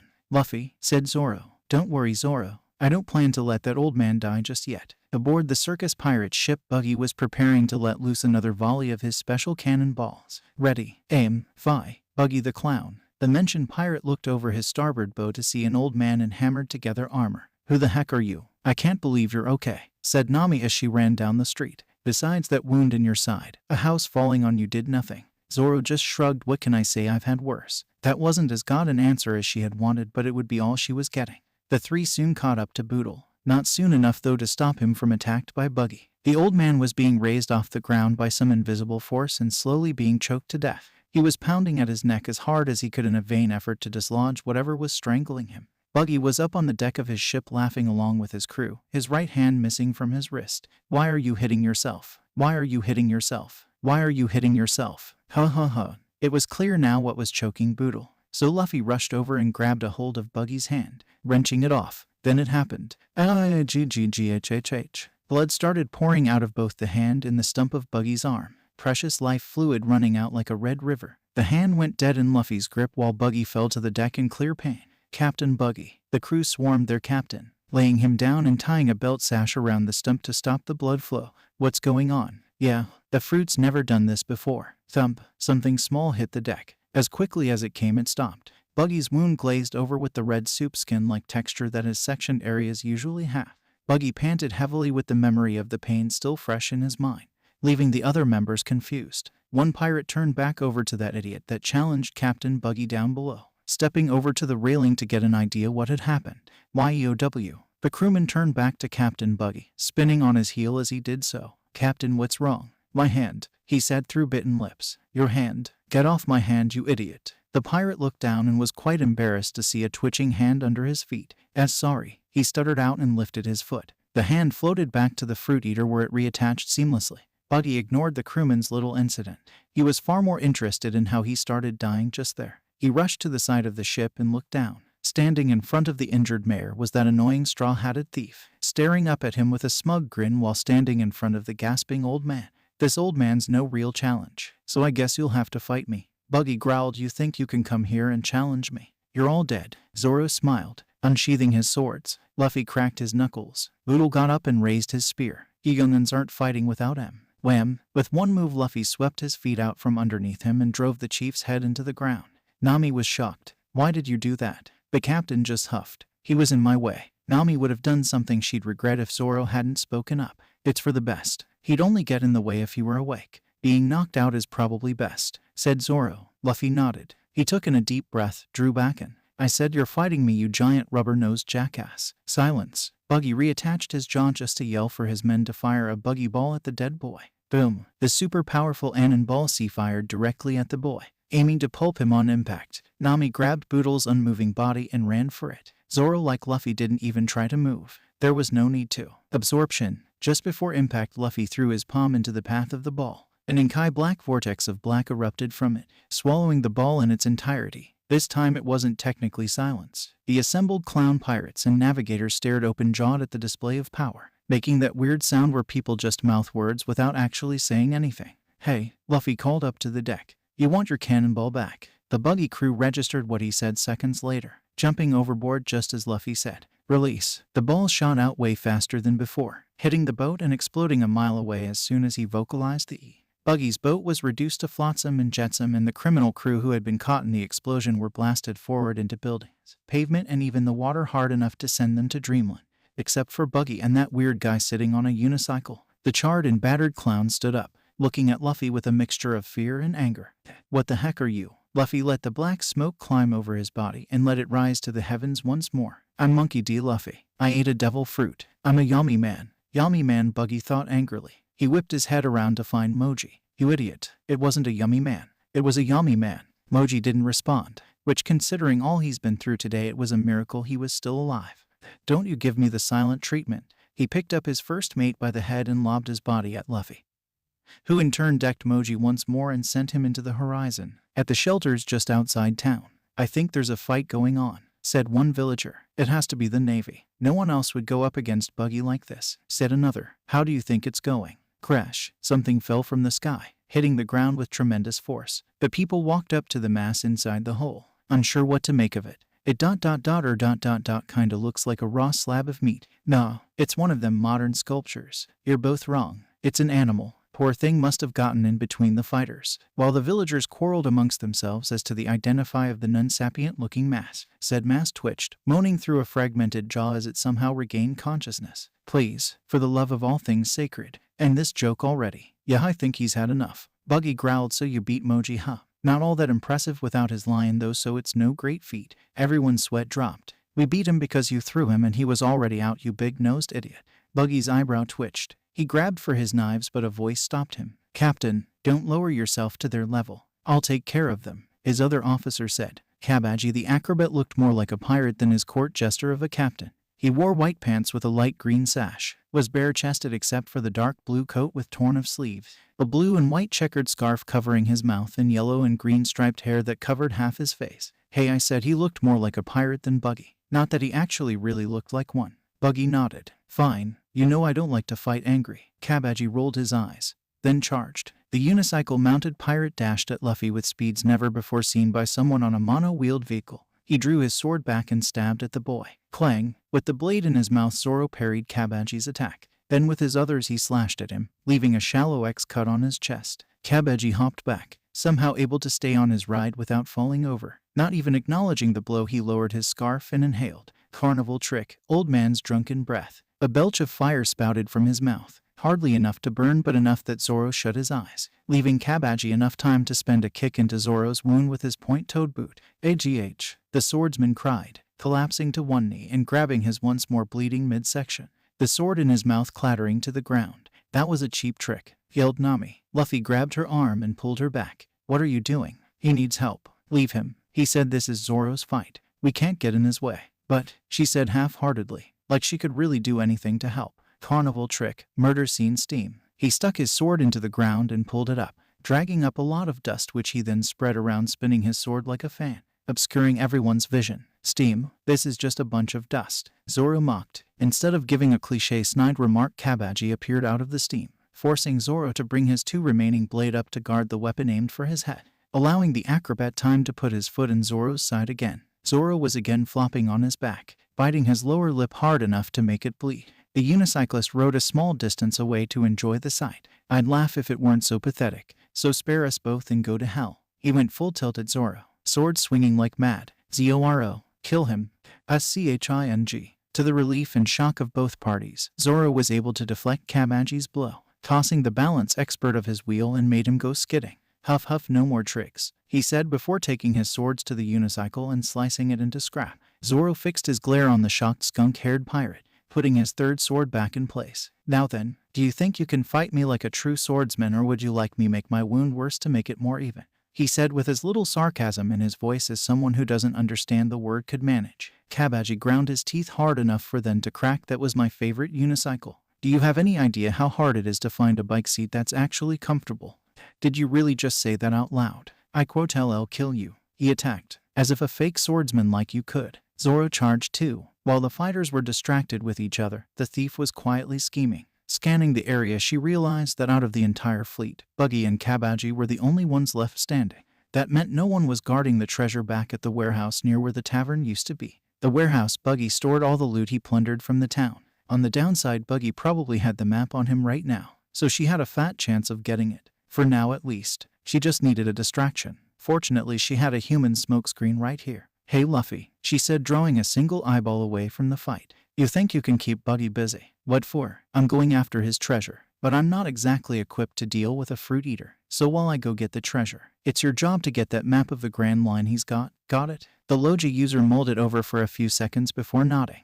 This pleased the girl good. If everything goes well, then I may consider working with you again. You mean you'll join my crew? He said excitedly.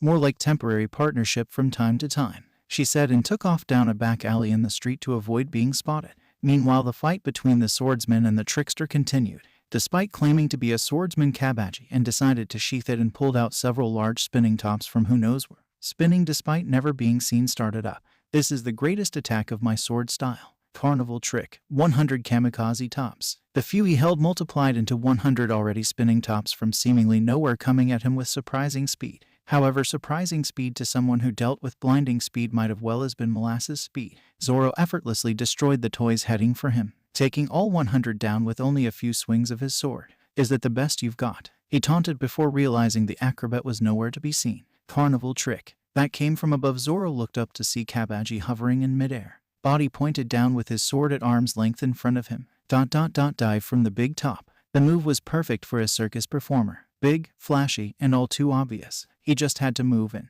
AGH. Both swordsmen were drawn to Buggy's yell, holding the stump of his arm in pain. Luffy was standing near Zoro, his sandaled foot grinding into Buggy's disembodied palm. Zoro dodged to the side when Kabaji's sword hit the ground. The carnival pirate backflipped, pulling his sword out of the ground and landing a distance away. I can't believe you actually dodged that. He sneered. It was easy, said Zoro. You're all flash, no crash. You're not a swordsman using acrobatics, just an acrobat holding a sword. Fine, then I'll just beat you with my sword skills then. Kabaji charged Zoro once more. Zoro crouched down Oni, Jiri. This time the wounds on Kabaji were not shallow. Blood erupted from him following the trail of 3 deep cuts courtesy of Zoro's signature move.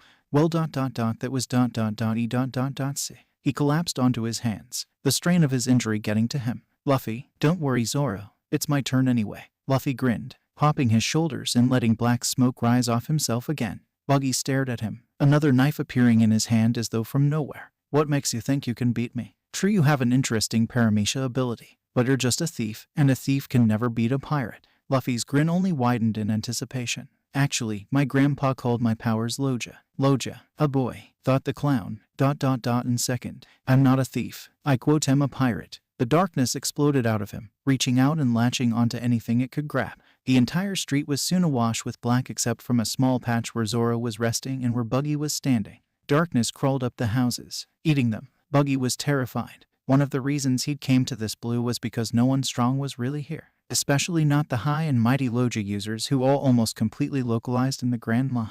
Tears and other facial liquids poured out in quantity. They're gonna destroy this town just to get me. The darkness stopped spreading, receding back to pool around and over the boy who made it. Oh right, the villagers wouldn't be happy if I ate their town, would they? He said vainly. Buggy's sweat dropped. Is this kid really a pirate? Are you for real? What kind of pirate are you to do such a considerate thing? Luffy looked at him and simply said, the kind that's gonna be Pirate King.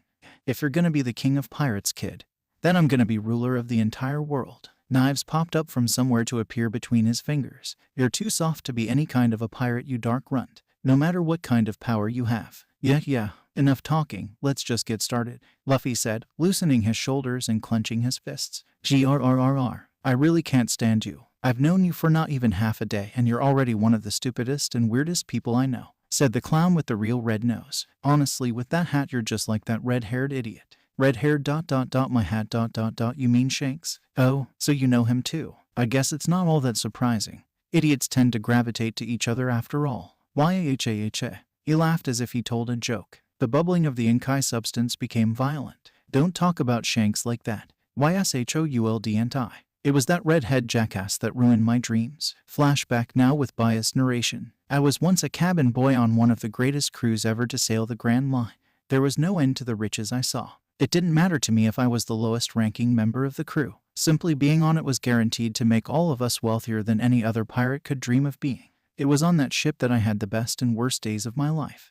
North, South, it's the North Pole. No, the South Pole. DONKX2. Both young boys were sent to the deck by a man wearing glasses and had a striped beard. If you two young idiots want to fight over which end of the planet is colder, then I suggest taking a dinghy and checking yourselves. But I won't have pointless bickering on this ship, the pirate said coolly. Shanks and I were like brothers, fighting over every little thing. Sir, called a crew member from the crow's nest. Ship ahoy. The assembled pirates grinned, all unsheathing their swords and unholstering their guns. Buggy pulled out 2 daggers while Shanks hoisted his cutlass. You seem happy, Buggy, commented the young Shanks. What's not to be happy about? A ship is just like a big floating treasure chest. Money is the only thing that matters to a pirate. Hardly. Why you? They reached the ship soon enough, engaging them in one-sided combat. The air was mixed with the sounds of terror and laughter. Shanks and Buggy's crew was tearing into their enemies like they were nothing, not getting as much as cut before they struck the other crew down.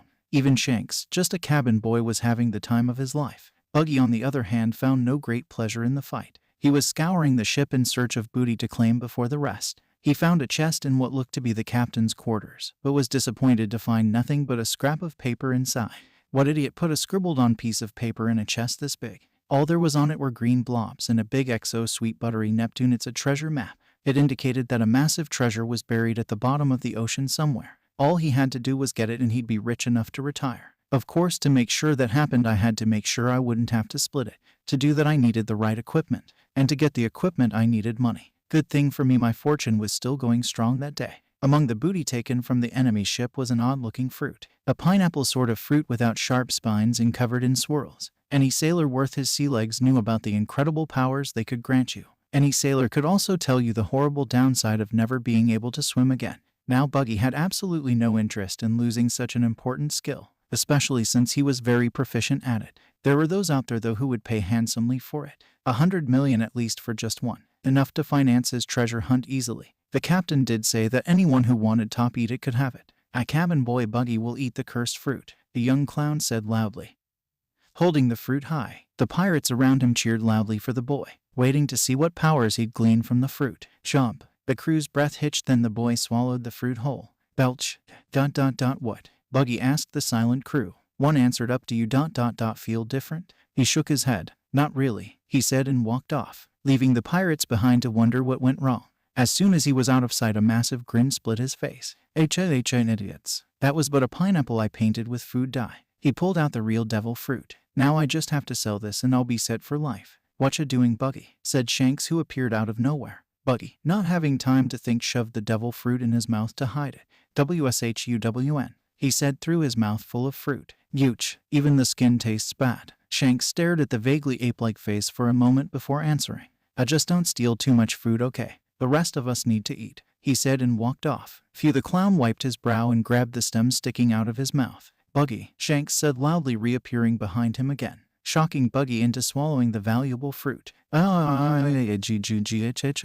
He grabbed Shanks by the shirt, shaking him violently. You bastard, that was my... Hey, what's that? Shanks pointed to a piece of paper falling over the side. My map. He jumped over the side without thinking. As soon as he hit the water, it turned against him. His muscles felt like he'd been swimming for hours within seconds. His limbs didn't respond the way he wanted, leaving him thrashing on the water's surface. Help, help, I quote am coming. Shanks dived after his fellow cabin boy. In flashback, 100 million berries, gone in a gulp. My ability to swim, gone in the same way. My map, gone. My hopes and dreams of becoming a great Grand Line pirate dashed, leaving me no choice but to sail this bottom of the barrel blue. And it all Shanks' fault. Buggy ranted. So he saved your life. Luffy smiled. Don't just listen to the end. Because of him I missed out on a treasure rivaling One Piece. He aimed both arms at the Yami boy and fired them bara cannon. The knife-wielding hand launched at Luffy, who brought his own hands to grab the wrists with his bare hands. The agony Buggy experienced before came back twofold. Blood gushed out of his stumps and hands like fountains. The red glaze that covered the section limbs disappeared, replaced by what an actual dismemberment wound looks like. Bone, muscle, and blood visible and as cleanly cut as a joint in a butcher's shop. His eyes bugged out impossibly and he screamed to the heavens. I. The girly scream swept the city, making anyone who heard it wince in pain. Even though they were enemies, and even though he'd just tried to kill him, Luffy still felt bad for the clown pirate, throwing his hands away after taking the knives and pocketing them. The red glaze of the bara fruit covered the sections once more, reconnecting the limbs again. What was that? Buggy said. That boy had just grabbed his hands and he almost died. It was like his section powers faded. I have the power of darkness, Luffy explained. Darkness controls gravity. It can draw anything into itself, even other devil fruit powers. Buggy looked horrified. That would mean, that's right, all I have to do is touch you and you have no powers. The pirates of Buggy's crew, who had just woke up but found themselves unable to move, were equally as shocked as their captain. Well, no powers on contact. That's nuts. Yeah, and what will happen to the captain if he splits up more than just his arm? Even though Buggy couldn't hear his crewman, he was still thinking that exact thing. The dark teen grabbed his arm and it became just like a normal one that had been cut off. There was enough blood on the streets here that he already felt woozy enough to collapse. What if he'd popped off his head, or used his bara festival? He'd be dead in an instant. As much as he hated it, he may have to use that attack. Buggy grunted, throwing off his hat and coat, then undoing the upward ponytails at the Straw Hat's giggles. His feet disconnected his ankles and he rose into the air. Okay, Straw Hat, so I can't touch you. Knives appeared from his fingers from nowhere again. But that doesn't mean I can't fight you. Blades shoot out of the soles of his shoes. After all, how can you use that power if you can't touch me? Bara Murder Festival. Nami whistled a merry tune while sauntering back to the harbor where she knew her boat was, the valuables in her swag bag clinking happily as he went. This would go a long way in helping her 100 million berry goal. The best part was she'd get away scot-free, with Luffy and Zoro taking the blame. Hands off my treasure. The bad part, the boat also happened to be near where the two captains happened to be fighting. AGH. Luffy dodged back at the incoming attack from a spinning slice of thigh, only to get sideswiped by a razor-sharp bicep chunk. There was a reason why Buggy always seemed to have a limitless supply of knives on hand, yet never had any on him. More like in him. With his sectioned body, it was all too easy to store dozens of knives of varying size all around his body, all of which split out of his skin in an instant to cover each section in razor-sharp steel, making it all but impossible for Luffy to touch them. He couldn't absorb any either. That required conscious knowledge to do. With all the dozens of deadly knife-wielding pieces flying at him, he couldn't focus enough to take in any of them. Up above, Buggy's disembodied and spiny head laughed deeply despite not having access to his lungs. Is this all a mighty Logia user can do? Come on, even the dumbest of those monsters can turn into their element to make things pass through. Or can't you? No, I can't, he thought while dodging the deadly spinning buzzsaws. If he could just get one clear grab, this fight would be over, but he'd probably lose a hand in the process. Come here. A swirling vortex appeared in his hand, drawing what looked like Buggy's neck towards him. Not gonna happen, cheered Buggy, throwing other pieces of himself at the teen, too many for Luffy to grab it, forcing him to break the pull and jump away before he was pierced. His darkness lashed out, spreading out to grab at Buggy's sections, which dodged out of the way with practiced agility. Yami bullet. This attack struck one of Buggy's pieces, I think maybe his upper solar plexus. The attack tore into Buggy, tears pieces out of him before coming out the other side, pieces that took on a life of their own. Buggy winced a little at the immense crushing sensation that small part of him experienced, but was otherwise fine. Most of the damage seemed to rely on tearing the body to pieces. I'm immune to being taken apart, remember, Straw Hat. No matter how small you dice me, I'll keep coming. Buggy then sneered and laughed at Luffy's look of frustration. All devil fruit are categorized into 3 groups: Paramecia, Logia, and Zoan. Of those 3 groups, there are those fruits that grant amazing power, and those that grant pathetic and stupid powers. In all my years, I never thought I'd see such a stupid Logia power. Shut up. Buggy tutted at the angry boy. Let yourself go too much and you'll just destroy even more of these people's homes. Luffy just glared at him. His powers shot out once more, this time heading for the harbor and any houses in the street that Buggy had demolished, grabbing onto everything it could and pulling it into the darkness. The smoke rising upwards bulged slightly. Let's see you dodge this, you big-nosed clown. Big nose. Dense shot. Something fired out of the smoke, aiming right for Buggy's face, too fast for him to dodge. In desperation, he brought up another body part to block, spinning fast enough to shred whatever was coming at him. Snap. WWHHAMM. In retrospect, bringing up your crotch to block something might not be the best idea. Shatter. Glass for a mile around broke at the ultrasonic pitch coming from the pirate jester, the speeding object slamming into his unprotected groin and taking it off several blocks away. The pieces of the clown fell out of the sky like birds that had been shot. Unmoving, Luffy grinned at the apparent success. His density shot was something he came up with to deal with his lack of superhuman speed when he went up against someone fast or could take his powers crushing force to. It took everything he'd absorbed and crushed it down into a small place, about the size of a cannonball. The result was a sphere stronger than steel and faster than anything else known. Well, that him taken care of. Now where's Nami? Luffy said, scouting about for the girl. He spotted her walking away on her tiptoes carrying a huge sack with gold peeking out the top. Hey, Yami, he called out. The girl almost tripped at being caught but hid it well. Hi, Luffy. Wow, look at all that treasure. Treasure. Buggy's head exploded from its prone position, heading straight for Nami. Hands off my treasure. His head began spinning till it blurred. Bara dunk shot. Yami wall. A wall of darkness shot up between Buggy and Nami. Buggy, who was big on momentum at the moment and low of eyesight, didn't see the darkness until he flew right into it. And this time, don't come back. Release. Buggy's head spat out of the wall of blackness towards the ocean, disappearing off into the distance. His body parts twitched slightly but went limp. Thus Buggy the clown was defeated. He just beat Captain Buggy. Whack. Quiet, you cheese brain. Oh, why'd you hit me? Furbane, stupid. Now shut and play dead or we'll get our asses handed to us. Our asses. But I wanted a pony. Whack. Oh. Zoro was brought back to the land of the living by an insistent slapping on the back of his head. Hey Zoro, I beat the bad guy. We can leave now. Yawn already. I don't think I can even walk properly right now. The fact you can walk at all is a miracle, snapped Nami, hugging the bag of treasure like a teddy. Speaking of treasure, did anyone remember to get the map? Asked Nami. Went Luffy. He went over to Buggy's miscellaneous body parts, each still twitching with life signs, going through pockets until he found what he was looking for in the coat pocket. Here, a treasure map of the Grand Line. He cheered. Nami, Uri in her eyes, practically teleported over to the map and snatched it out of Luffy's hands without letting go of her sack somehow. I'll just hold on to this for later, Captain. She tagged on at the end. Luffy grinned and nodded. His eyes turned down to the jacket and looked it over. It was a traditional sort of sailor jacket, including those shoulder board things that made it look oh so much cooler. The only problem was it was in Buggy's awful color scheme. Maybe in a different color, he thought, throwing the coat back to the ground.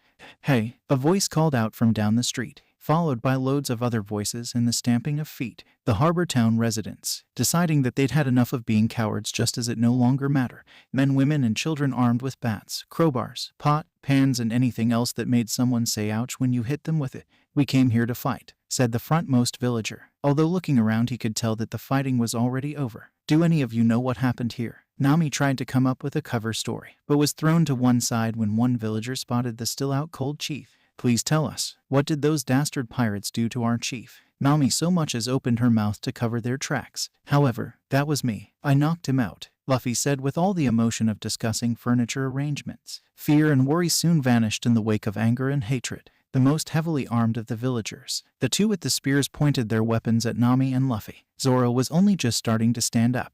"How dare you do this to our chief? What kind of people are you?" Luffy tilted his head to the side. "Pirates. H-O-H-O-H-O." Zoro laughed at his captain's idiocy. "They're both idiots. Get them." The three ran for their lives, Nami carrying the valuables while Luffy carried Zoro. "Luffy, why did you do that? It wouldn't have made a difference if I said we're pirates or not. If they get that mad for beating the chief, then nothing I say would have helped." Nami turned her head back, following Luffy into an alleyway. They went into the alley, crowed one of the horde of villagers. "Get them, bark." The angry mob stopped in its tracks as a little dog jumped in their way, barking at them angrily and baring its teeth. "Shush you, what are you doing? Move." The dog stood its ground, refusing to move an inch, and just kept its fangs ready, daring anyone to come forward. "Those are bad people, shush you. You have to move. Bark, bark. That's your ship. It's twice the size of our dinghy," shouted Luffy at the sight of Nami's commandeered ship. The thief just grumbled, "Yeah, but look at the flag. Who'd want to sail with Buggy's Jolly Roger in it?" Hiding behind a building, a bullhead, a curly head, and a skinhead had all sneezed. They'd seen that guy had done. They were stupid but not suicidal. The three boarded their respective vessels. Nami tossed over one of the two bags she'd split the treasure into to Luffy, who caught it with one hand. "Hey," just as they were sailing away, they saw Boodle on the docks, now without that hideous armor, waving at them. "Thank you for everything. I owe you one." The Straw Hat crew cheered back. At least not every human on that island hated them. In fact, "Old man, catch." Luffy grabbed his share of the loot and tossed it across the water at the old man, landing just next to him and spilling some of its precious contents on the street. Boodle smiled wider and continued waving, words having become quite inadequate at this point. So their adventure in Barber Village, 5 million berries richer and one crew made up. Now if only the new navigator would stop trying to throw Captain overboard for giving away half a fortune, we could move on to the next island. Home of the greatest warrior in the sea. "You can't be serious," said Nami angrily. They'd been sailing straight for the past few days. This time they had plenty of provisions to last them for a while, and actually had a heading as to the location of the next island in their voyage towards the Grand Line. In that time the navigator had taken it upon herself to get to know the men she would be working with, for the sake of future joint ventures, as she liked to call it, as well as pass the time. She'd already made an important discovery about Luffy. He was completely brain dead. Oh sure, in terms of combat prowess he was a genius. Most would have just used their power to overwhelm rather than think of new ways to fight with it depending on the situation. He also seemed to have a knack for instinctively knowing how people think. In everything else, however, he put as much brain power into than a dead guinea pig. He actually wanted to go to the Grand Line right now, with half the crew members required, 4 days worth of supplies, and 2 tiny ships that'd get torn up as soon as they touched the reverse mountain. "Why not?" Luffy moaned. "We've got a navigator and a swordsman. What more could we need?" Nami rolled her eyes. "Oh, I don't know. Someone to cook, a real doctor maybe." "Oh, I know. How about an actual ship?" "Oh, okay. Oh, and we need meat. We only found fruit on that last island we were on." They'd come across an island a few days ago inhabited by some of the strangest animals anyone outside of the Grand Line could say they've seen, looking like someone had taken parts from one animal and sewn them onto another one. The place was also home to an old man that looked like he'd been crossed with a bush. He'd been trapped on the island for years, stuck in a treasure chest that his body had grown to fit over the years. They'd arrived looking for food, having been chased out of Harbor Town before they could get any, only to find the old man guarding treasure chest which had long since been emptied of their contents. They'd offered to bring him on their journey, but he'd refused for now, saying he'd grown too attached to the animals to leave. Luffy promised that when they'd toured the line they'd come back to get him to be on the crew of the new Pirate King. "And we need sake as well. Never really cared for rum or grog," added Zoro. "Would you two stop thinking with your stomachs for a minute?" She growled. We're going to the Grand Line, okay? The most dangerous place in the world. We need more crew members, better equipment, and a proper ship. And meet GANK. Nami jumped back over to her own ship and broke down her staff again, ignoring the unconscious captain and pulling out a map of the blue. According to the map, there is a reasonable-sized island with a village north of here. We should arrive in about an hour. Any questions? She asked Zoro. Zoro looked at her from his reclined position. Yeah, you want to be captain? Nothing like starting the day with a beautiful ocean view. The young lad from Syrup Village looked out onto the ocean, grand fantasies filling his mind as he thought about how he would one day rule over all he surveyed. The boy didn't look too much like a king. He looked more like the one a king would make wear funny cloths and dance like an idiot for his amusement. He was of average height and on the skinny side. Long brown overalls and a sash like everyone else in the world wears instead of a belt. He wore no t-shirt as the island was pleasantly warm nearly all year round, and a satchel on his shoulder holding his tools. His head was covered by a checkered bandana that held down his curly black hair, keeping it from covering his face apart from the huge nose he had. Not huge big like Buggy's, but more like Pinocchio, huge and sharp enough to pop a balloon if one pressed against it. He appeared to be part fish man.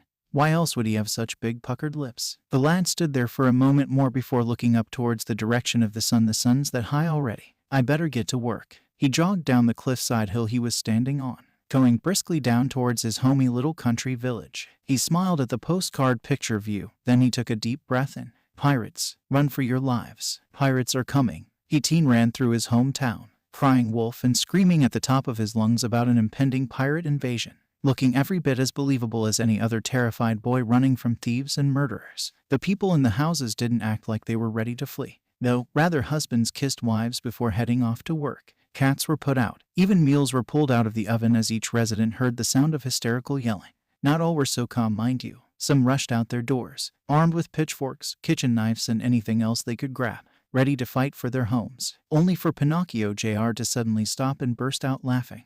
WHAHAHAHA. I was only joking. USSSSOOPP. The cry of all those who took the warning seriously filled the air. Oh, a lot more people out today, he said in a nervous way. Get the liar. They all charged after him. If there was one thing Usopp was famous for besides lying, it was running, effortlessly pulling away from the angry mob without the smallest hint of exhaustion common to someone running as fast as he was. The townspeople knew they couldn't catch up to him. It didn't stop them from trying, though, until he vanished from sight in the woods. He stared down at the retreating villagers with undisguised glee, happy to have done his bit to keep them alert to pirate attacks. Couldn't have them run around like headless chickens in that eventuality now, could he? Usopp the liar settled into the tree he was in and decided to take a nap. He always had to get up so early to do this every morning. That's that he gets for being selfless, he supposed. Captain Usopp. He'd barely managed to close his eyes before they were jammed open by a voice calling out to him. He looked down to see two giant vegetables dressed as children. Or was that two children dressed as giant vegetables? Payman, Ninjin, where's Tamengi? Usopp asked. I think he's still sleeping, said the boy who looked like a green pepper. Sleeping? How can he still be sleeping after my morning pirate scare? CCCAAPPPTTTIINNN. The terrified scream drew the three's attention towards the denser part of the woods that separated the town from the sea. Boy with a round head and hair that made him look like an onion. Big trouble, he screamed. Just as he reached the three, Usopp grabbed him in mid-stride and held him at arm's length, the boy still pumping his legs despite reaching his destination. What's wrong, Tamengi? Pirates. Pirates are coming. For real, Tamengi shouted in his boss's face. Are real pirates? Usopp froze up like an Xbox playing Oblivion, strangled sounds coming from his throat. No, said Ninjin. Liar, agreed Payman. It's true, he said in indignation. Two small ships just appeared on the horizon. One of them has Buggy the Clown's colors hoisted. Okay, a liar he was, but a threat like Buggy was too great to not at least consider. Okay men, get ready, commanded Usopp. Aye, Captain, the three said. Now then, let's go to town and get some BREAKFAASSTTT. He shouted heroically while turning around and started walking back to town. I see. What? They yelled at their retreating captain. Usopp looked back, before clutching his stomach in apparent agony and dropping to one knee. Ew, if I don't get something to eat now I'm going to die, he moaned pitifully. You're a worse liar than any of us, Captain, scolded Ninjin. Yeah, what kind of pirate is scared of only 3 people, said Tamengi. Ew, my stow. Wait, 3, as in, not a lot. The onion boy nodded. Yes, Captain, only 2 small dinghies. In an instant Usopp was on his feet and grinning from ear to ear. No pirates are a match for the unstoppable Captain Usopp.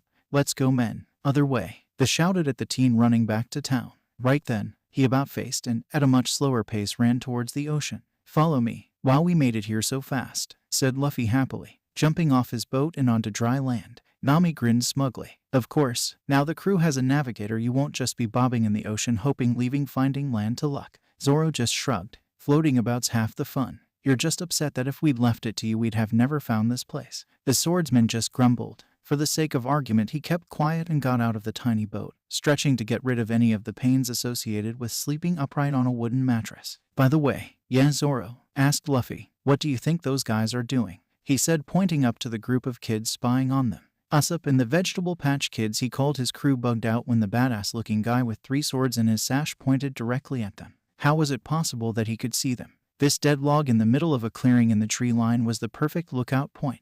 "Run!" Kamen yelped, running away from the impending fight between his captain and those bad guys as quickly as he could. "Cowards!" he yelled out at his retreating men. I trained them so well." Now he didn't have the option of running ... Well, okay, that was a lie too. However, he knew he had to at least try to do something, lest they say he was not truly the greatest warrior of the sea. Plus there is the whole chased by a mob of villagers for crying wolf so much that they don't respond when it really happens deal. He stood up and crossed his arms, looking down at the invaders like they were filth on his shoe. "Leave this place, pirate scum, lest you wish to face me, the leader of this island, the undefeated Captain Usopp."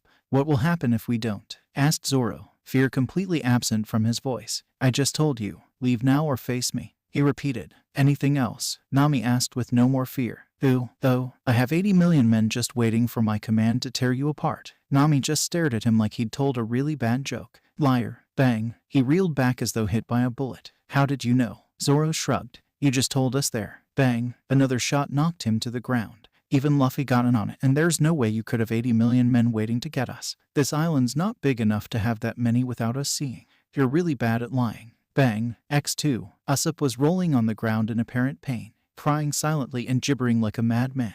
"Ha. He's funny," laughed Luffy. Nami and Zoro just sighed at the pathetic sight. Zoro picked up the crying boy under his arm while Nami led her hysterical captain behind. "More crew members and a ship," exclaimed Usopp, now sitting at a table in the town's only restaurant.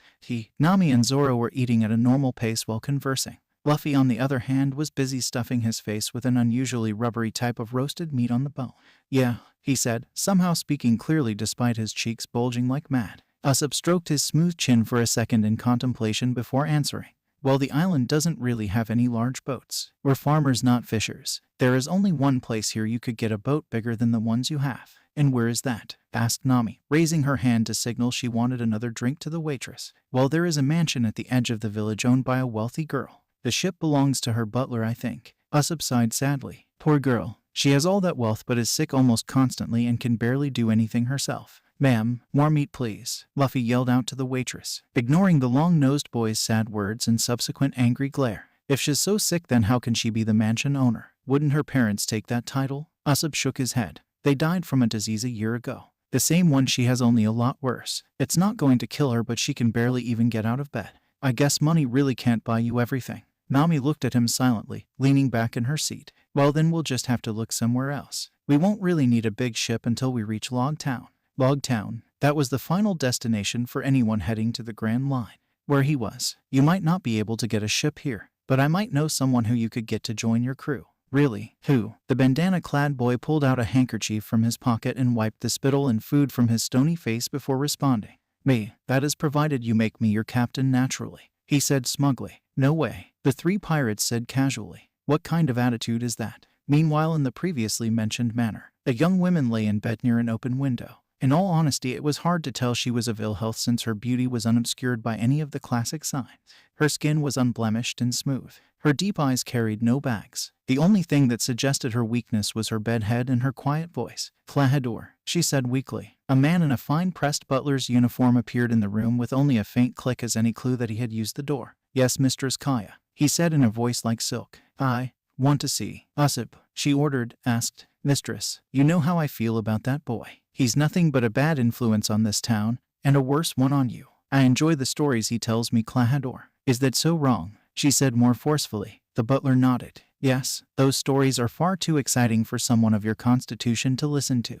It is my duty, as handed down by your parents, to take care of you. You may control the manor, mistress, but as the one in charge of your health I get the final say into what is and is not okay for you." That's just petty, said the ill aristocrat. The butler didn't respond. He pushed his glasses up with his palm and left the room. Kaya just lay there, unable to do anything against her servant. He may have her interests at heart, but sometimes it felt like he was suffocating her more than helping her. Lady Kaya, someone called from outside the window. What did you pirates do to our captain? Nami and Zoro looked at the food, child hybrids with passive interest. They looked so cute, their little faces pulled into what was supposed to be an intimidating and brave look, waving the crudely cut wooden swords at them and trying to sound scary by shouting as loud as they could. People just giggled at the boys, then went back to their meals. Your captain? Asked Nami slyly. Yes, nodded the pepper boy, the great Captain Usopp.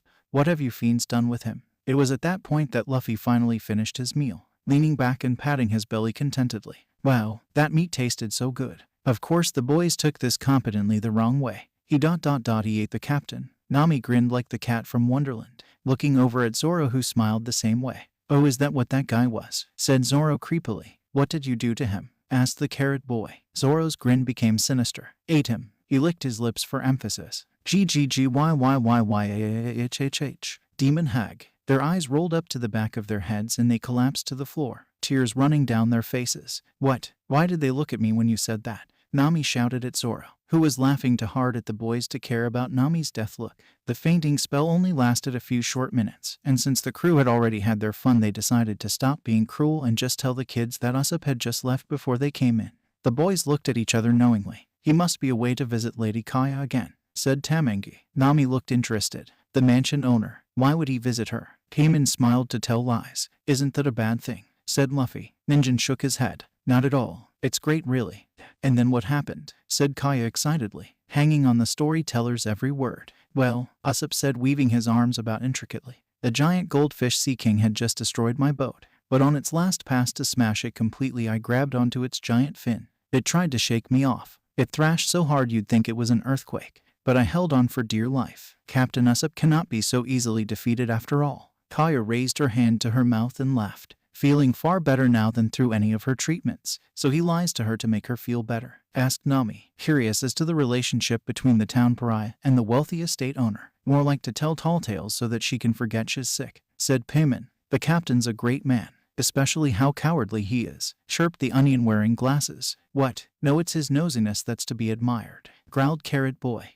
Those are strong points, thought Zoro. Wait, so what you're saying is that the lady's feeling better, right? Asked Luffy, leaning over the table. Yeah, said Tamengi. Right then. Then let's go to the mansion to ask about that ship, crowed the captain before heading for the door. I thought you said we would wait till Log Town, corrected Nami. Only cause I felt bad asking a sick woman. But if she's better then we can ask, no problem. He answered and left. Nami wanted to argue that point. She really did. Unfortunately, trying to explain logical thinking to her captain was like trying to explain charity to her. The mansion gave you a sense of modest wealth, 2 stories tall with a fairly large garden. Above the front door was the building's sole decoration, a stone carving of a lion. Its front gates were black iron with rather than the gold color that the ridiculously wealthy usually prefer. While this house definably screamed money, it was a far cry from other wealthy socialites who live in mansions that could house an entire town. Hello, a loud and obnoxious voice boomed past the gates. Could you lend us your ship? Luffy, you can't just walk up to a place like this and ask for their ship, said Nami in a defeated way, only palming her forehead when the straw hat boy climbed the gates and jumped into the estate. Hey, you can't do that, shouted Tamengi. Save it, kid. We can't stop him, so we'll follow him, Zoro said before taking a powerful jump and landing on the other side of the fence. That is, before clipping his foot on one of the gates, causing it to swing out the way. Nami hummed. Well, this is unrealistically convenient, she said before walking inside with the kids. Intruders, Klahadore said in some alarm. Yes sir, said a lower-ranked butler that looked more goat than man, complete with big ears, curly hair with 2 tufts on top that resembled horns, a fluffy wool collar for his serpent's coat, and oddly enough a split top lip. Where are the guards, Mary? This is the sort of thing they were hired for, the bespectacled man said heatedly, pushing his glasses up once more. I believe they just went to lunch, said the mutton man nervously. Not at the same time. Klahadore looked flatly at him, turning around and heading back to Kaya's room. Back in the girls' room, Kaya was almost ready to fall out the window. She was leaning so far, hanging on Usopp's every word. So you rode the fish all the way to a dwarf kingdom? He nodded. Yep, of course finding the dwarfs would be difficult for an ordinary man, living underground as they do. But me, I found them in seconds, caught up the fish and fed the entire dwarven nation. They were so awed by my great generosity and power that they called me Captain. No, not Captain. Kai ... Huh. What the heck are you guys doing here? Usopp's eyes bulged at the sight of his crew members, all latched onto Luffy, trying for all they were worth to push the super strong pirate out of the estate, but failing so miserably that he didn't even notice. He broke in. Tamon groaned, pushing against the teen, trying to halt his footsteps. And we can't make him move, grunted Ninjin, pulling at Luffy's right arm fruitlessly. Hi, said Luffy, smiling happily. Are you the house owner? Kaya smiled at the boy's naively happy expression and nodded. Yes, I am. And who would you be? Luffy opened his mouth to speak, but before he could, an arm circled his shoulder. This, the arm patted his shoulder for emphasis, is the latest addition to my crew. He and his friends traveled from far away, traversing great life-endangering perils just so they had the privilege to be part of Usopp's pirate crew. Liar, everyone but the long-nosed teen said at once, causing him to disappear and reappear crouched down in front of a tree, sobbing quietly. Actually, Mansion Lady, me and my friends have a request for you. Kaya looked interested. A request? Yeah,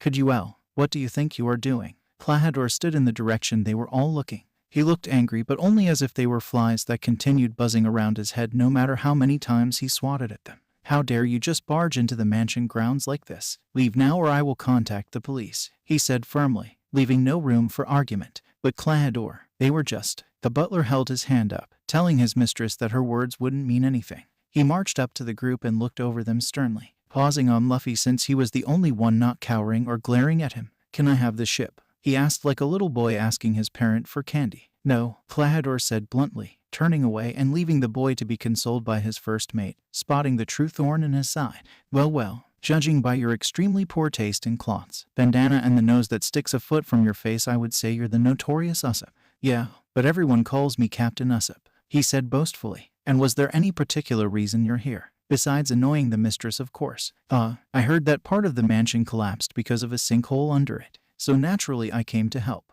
And you can lie as well, the butler noted, as to be expected from the bastard child of pirate scum. The word pirate got a reaction from several people. The Straw Hats looked interested in the revelation. Usopp, however, looked like Luffy when someone told him he couldn't have seconds. What did you say? He said with undisguised anger. Did I stutter? I said you're the brood of pirate scum. You don't even deserve to live among civilized people. Yet you think you can come and go from this mansion as you please. Don't embarrass yourself. Klahadore, that's enough. Apologize at once, screamed the mansion owner. Why should I, Lady Kaya? Unlike this uncivilized mongrel, I am telling nothing but the truth. He turned back to Usopp, pushing up his glasses. Although I shouldn't blame you for your habit. After all, whatever imaginary world he lies up must be preferable to his real life. Your mother's dead, a father who abandoned his son and sick wife to go gallivanting around the world without responsibility. I may even feel slightly sorry for you. He smirked while pushing his glasses up again. Klahadore. You should have just lied about who your father was. At least then you might not have to live with the SH.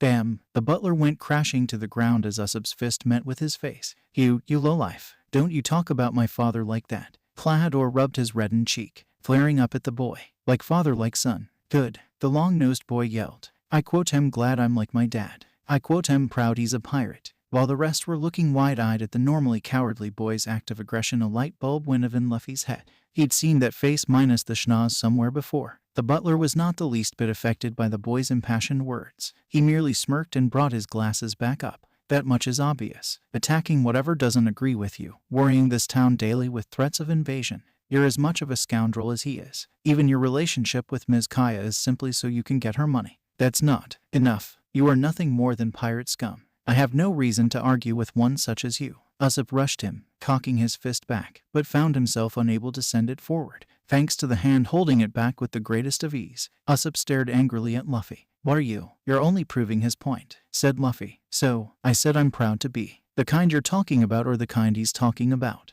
Usopp didn't even feel his arm lower, far too caught off balance by that surprisingly wise statement to notice. He sighed and nodded. I know my dad is a brave and honorable warrior of the sea, not a scoundrel. Luffy nodded and let go, turning to walk out the gates. Come on, let's go before they kick us out. Luffy, Nami called after him. Smart thing for a pirate, sneered the older man. All of you, leave this place and never come back. Usopp glared at the man but relented and left. Fine, I'll do just that then. With that he turned and headed out the gates, much to the ire of his crew members. The boys figuratively rolled up their sleeves and charged the butler, but were picked up by Nami and Zoro, who dragged them kicking and screaming after the other two, leaving poor Kaya to watch after them, eyes brimming with tears. How can we have lost Luffy? He only left seconds before us, exclaimed a bewildered Nami, leaning against a fence which all non-captain pirates were against. Don't ask me. With the amount of time we've spent with him, there isn't really much either of us can say about the captain, commented Zoro. Heyman chirped up if he followed the captain that might explain it.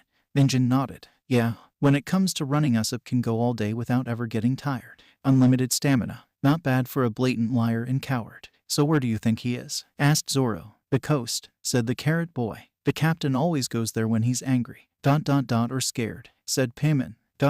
sad ... afraid, thinking, happy. Nami held her hands up. Okay, we get it. If he's at the ocean for some reason, then let's not bother him. Unless your other friend went to do just that. Other friend? The two thought before realizing that the onion was missing from their stew.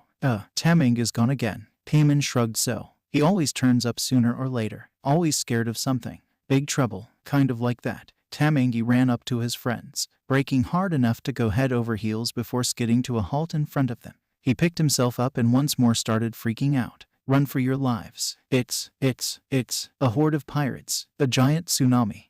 A tasteless joke. The boy yelled. The four tilted their heads to the side until the terrified boy pointed in the direction he had ran from.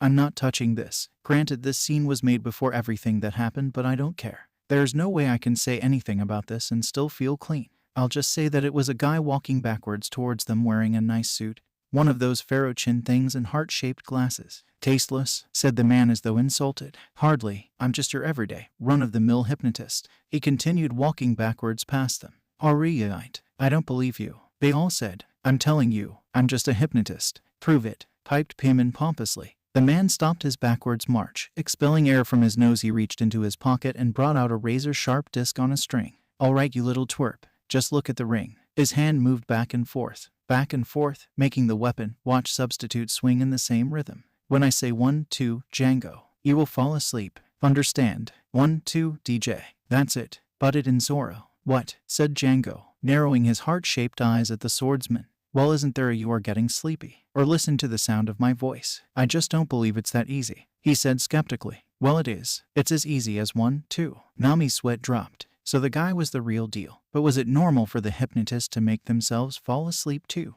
Usopp sat facing the ocean, trying and failing to let the unending blue wash away his fiery rage. The only thing keeping that repressed right now was his sadness. He knew that his storming away had probably upset Kaya, far more than anything that Butler says could do. But it had been pretty clear from that four-eyed jackass that he'd get the island police on him if he went near the mansion again. What could he do? YASOPP. A cry filled the air, breaking the liar's concentration and sending him onto his back in shock. What do you think you're ... did you say, Usopp?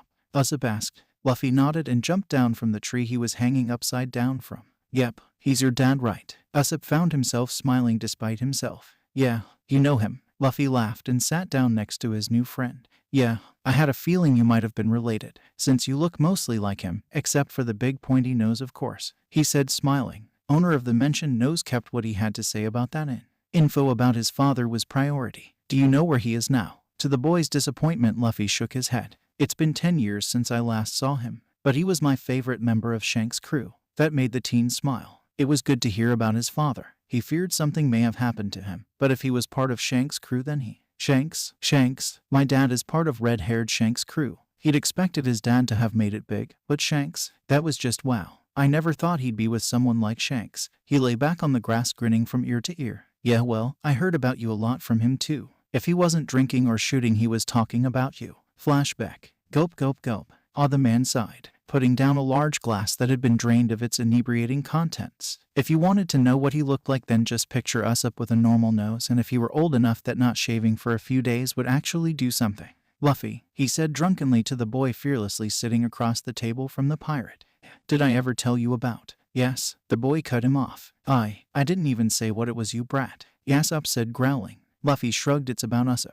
It's always about Usopp, he said flatly. That flat voice became a high pitch when the sniper tried to jam the boy's head into his pint glass. You have a problem with me talking about my son, you little twit? The older man said angrily. No, he stammered out. Usopp let the boy go and stood on the table yelling proudly. I'll say it 1,000 times if I have to. I miss my son. But alas, I cannot ignore the call of the Jolly Roger. The other pirates cheered. They'd drink to that. Flashback end. Your dad was a great pirate, and he never stopped thinking about you. Never, ever stopped talking about you. Usopp's smile only widened, so much so that he thought he saw a small twinge where the boy's face muscles had locked in place. Incredible. On the sea with one of the greatest pirates the world has ever known, battling hordes of enemies and braving almost certain death. Yet he still thinks of me. My dad is a great man. He huffed. That's why I was so angry at that bastard before, calling my father scum just because he's a pirate. Yeah, he's a real ass, Luffy agreed. But you are gonna have to apologize if you want to see that girl again.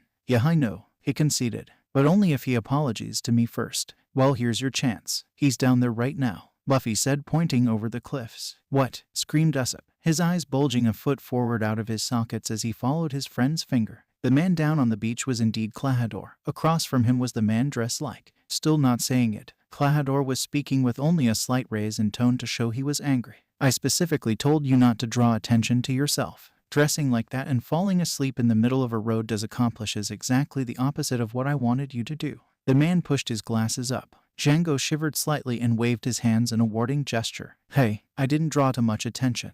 They just thought I was some kind of performer. That was still not part of the plan. For your sake, I hope you at least manage to fulfill the rest of my plan accordingly. Of course, Captain Kuro. The hypnotist said a little too quickly. Your plan to murder that mansion owner is ready to go. Kuro paused and looked around, scanning the beach and cliff carefully. Captain, asked the impersonator. He looked up at the cliffs for a second more before turning back to his accomplice. Nothing, and I would rather you stopped calling me that. My name is Klahadore, head of staff of Lady Kaya's estate. You are he captain of the Black Cat Pirates, Django. Never forget that. Django rolled his eyes, which was quite a feat since they were as heart-shaped as his glasses. Tell that to the crew. I haven't been called anything but first mate for the entire 3 years since you faked your death to move here, posing as a harmless butler. I guarantee that they will call you captain when you bring back the considerable sum I'm paying you for your part in this, said Klahadore, Kuro said. His former first mate grinned. Right. It's my job to kill the girl. The former captain nodded. Yes, but remember you must make it look like she died from the same illness that took her parents. So it will be your unique skills I need, not your brute force. Before she dies you will make her write her will saying that she will leave everything to me. And when I say me I mean Klahadore, understand, Django?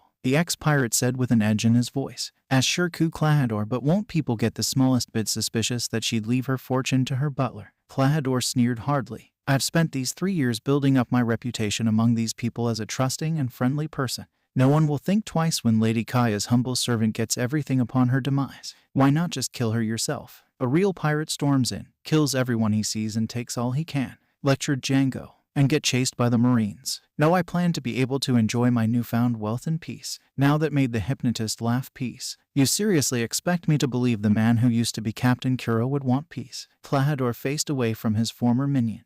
Believe what you will, just make sure that your crew fulfills their part of the plan. Hee. You don't have to worry about that, Klahadore. They're like hungry animals, caged up on that ship for a week. They're ready to paint this town red with blood. K. Usopp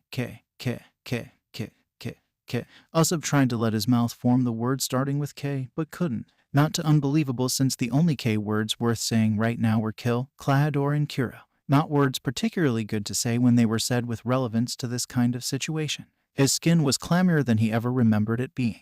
Every instinct was telling him to run, but it had seemed that he'd lost the ability to move his legs. That sounds like trouble, Luffy said casually, scratching the top of his head again like his hat wasn't there. Trouble, Usopp said in a loud whisper. That's Kuro of the Thousand Plans down there. A pirate that was known for making complicated plans that always worked. And now he plans to let his crew loose on the town. That's bad, said Luffy. Usopp had an overwhelming urge to smack this idiot. Of course it's bad, he said through his teeth. If this works then they're going to kill everyone in town including Kaya. At the word Kaya, Usopp felt strength return to his legs, followed quickly by his sense of preservation. He stood up to bolt but was pulled back down by Luffy, who was still looking down at the beach. What are you doing? I have to go back and warn everyone about the pirates. Usopp growled at Luffy in place of yelling. Luffy stuck his tongue out at him. Liar, Usopp balked. Are you serious? You just saw that down there and you think I'm lying about it? Luffy shook his head. Then why? The answer struck Usopp like a lightning bolt. You're right, I am a liar. Luffy nodded, seeing his new friend understand.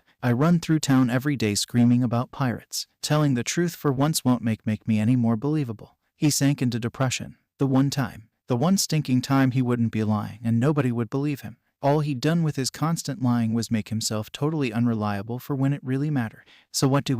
We can't exactly just run down there and take him ourselves. Says who? Luffy stood up and stretched much to Usopp's horror. What are you doing? going down to take care of business. Luffy said cockily. If I don't come back, go find my crew. They'll believe you if I'm not with you, he said before pushing down the lyre and yelling out to the beach. You're not killing anyone, he bellowed, clearly catching the attention of the pirates. The now and past captains of the Black Cat pirates looked up to see who would dare intrude on their secret meeting. Klahadore slightly relieved to see it was only that idiot from before. Django, deal with this problem, would you? He said, rubbing his temples lightly. Right. He pulled out his chakram on his string. Hey you. What? Luffy shouted back. Look at this. Django swung the weapon back and forth. Usopp, hearing the noise but staying out of sight, couldn't help but hold back a snort. Did that heart-spectacled freak seriously expect anyone to be so stupid as to look at that thing just because how stupid could you get?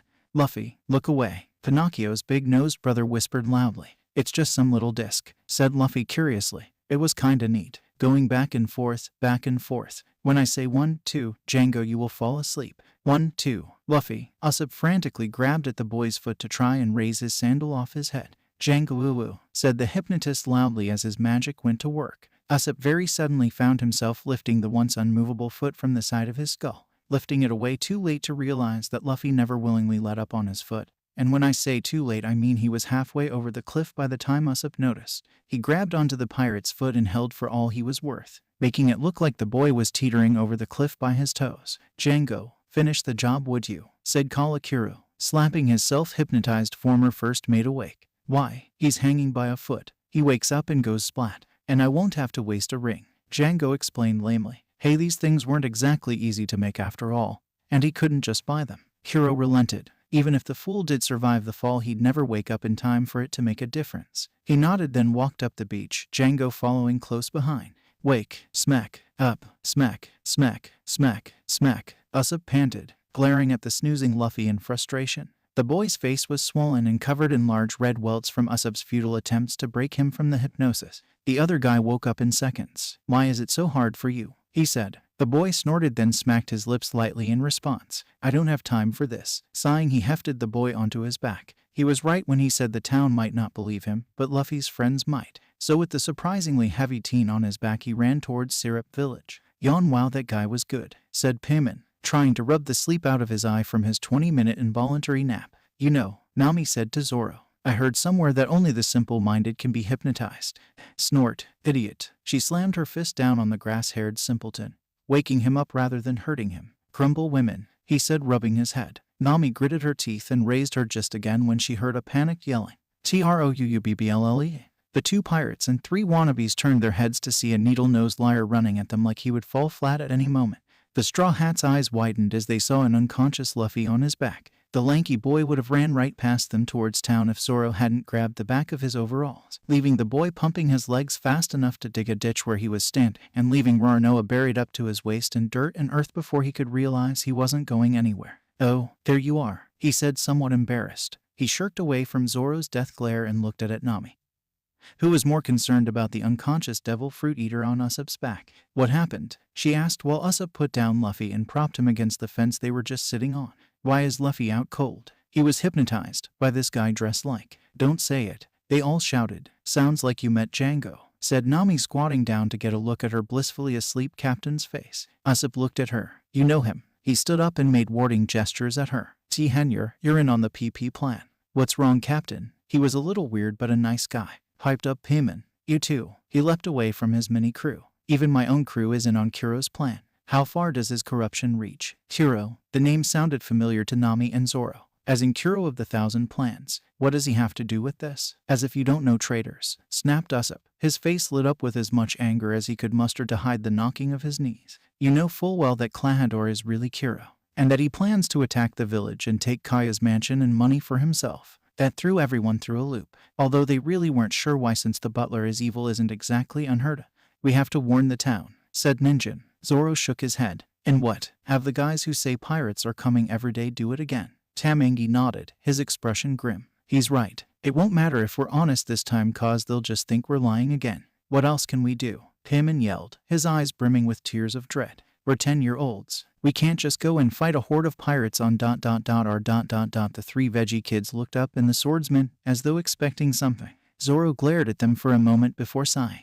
It's just lucky for you I really can take on a horde of pirates alone. He then turned and headed off in the direction Usopp came. Huh, You can't fool me, Usopp said proudly. Now that I found out about your fiendish plan, you're just trying to trick me. So I'll follow you, trying to stop you while your crew destroys an unwarned village. Well, it won't work. You're not even heading the right way, Usopp said in superiority. Nami and Zoro looked at each other while Usopp was laughing with his eyes closed in triumph. Okay then, where are the pirates landing? Asked Nami. Usopp stuck his tongue out, as if you didn't know the only place they would land would be the west port of the island.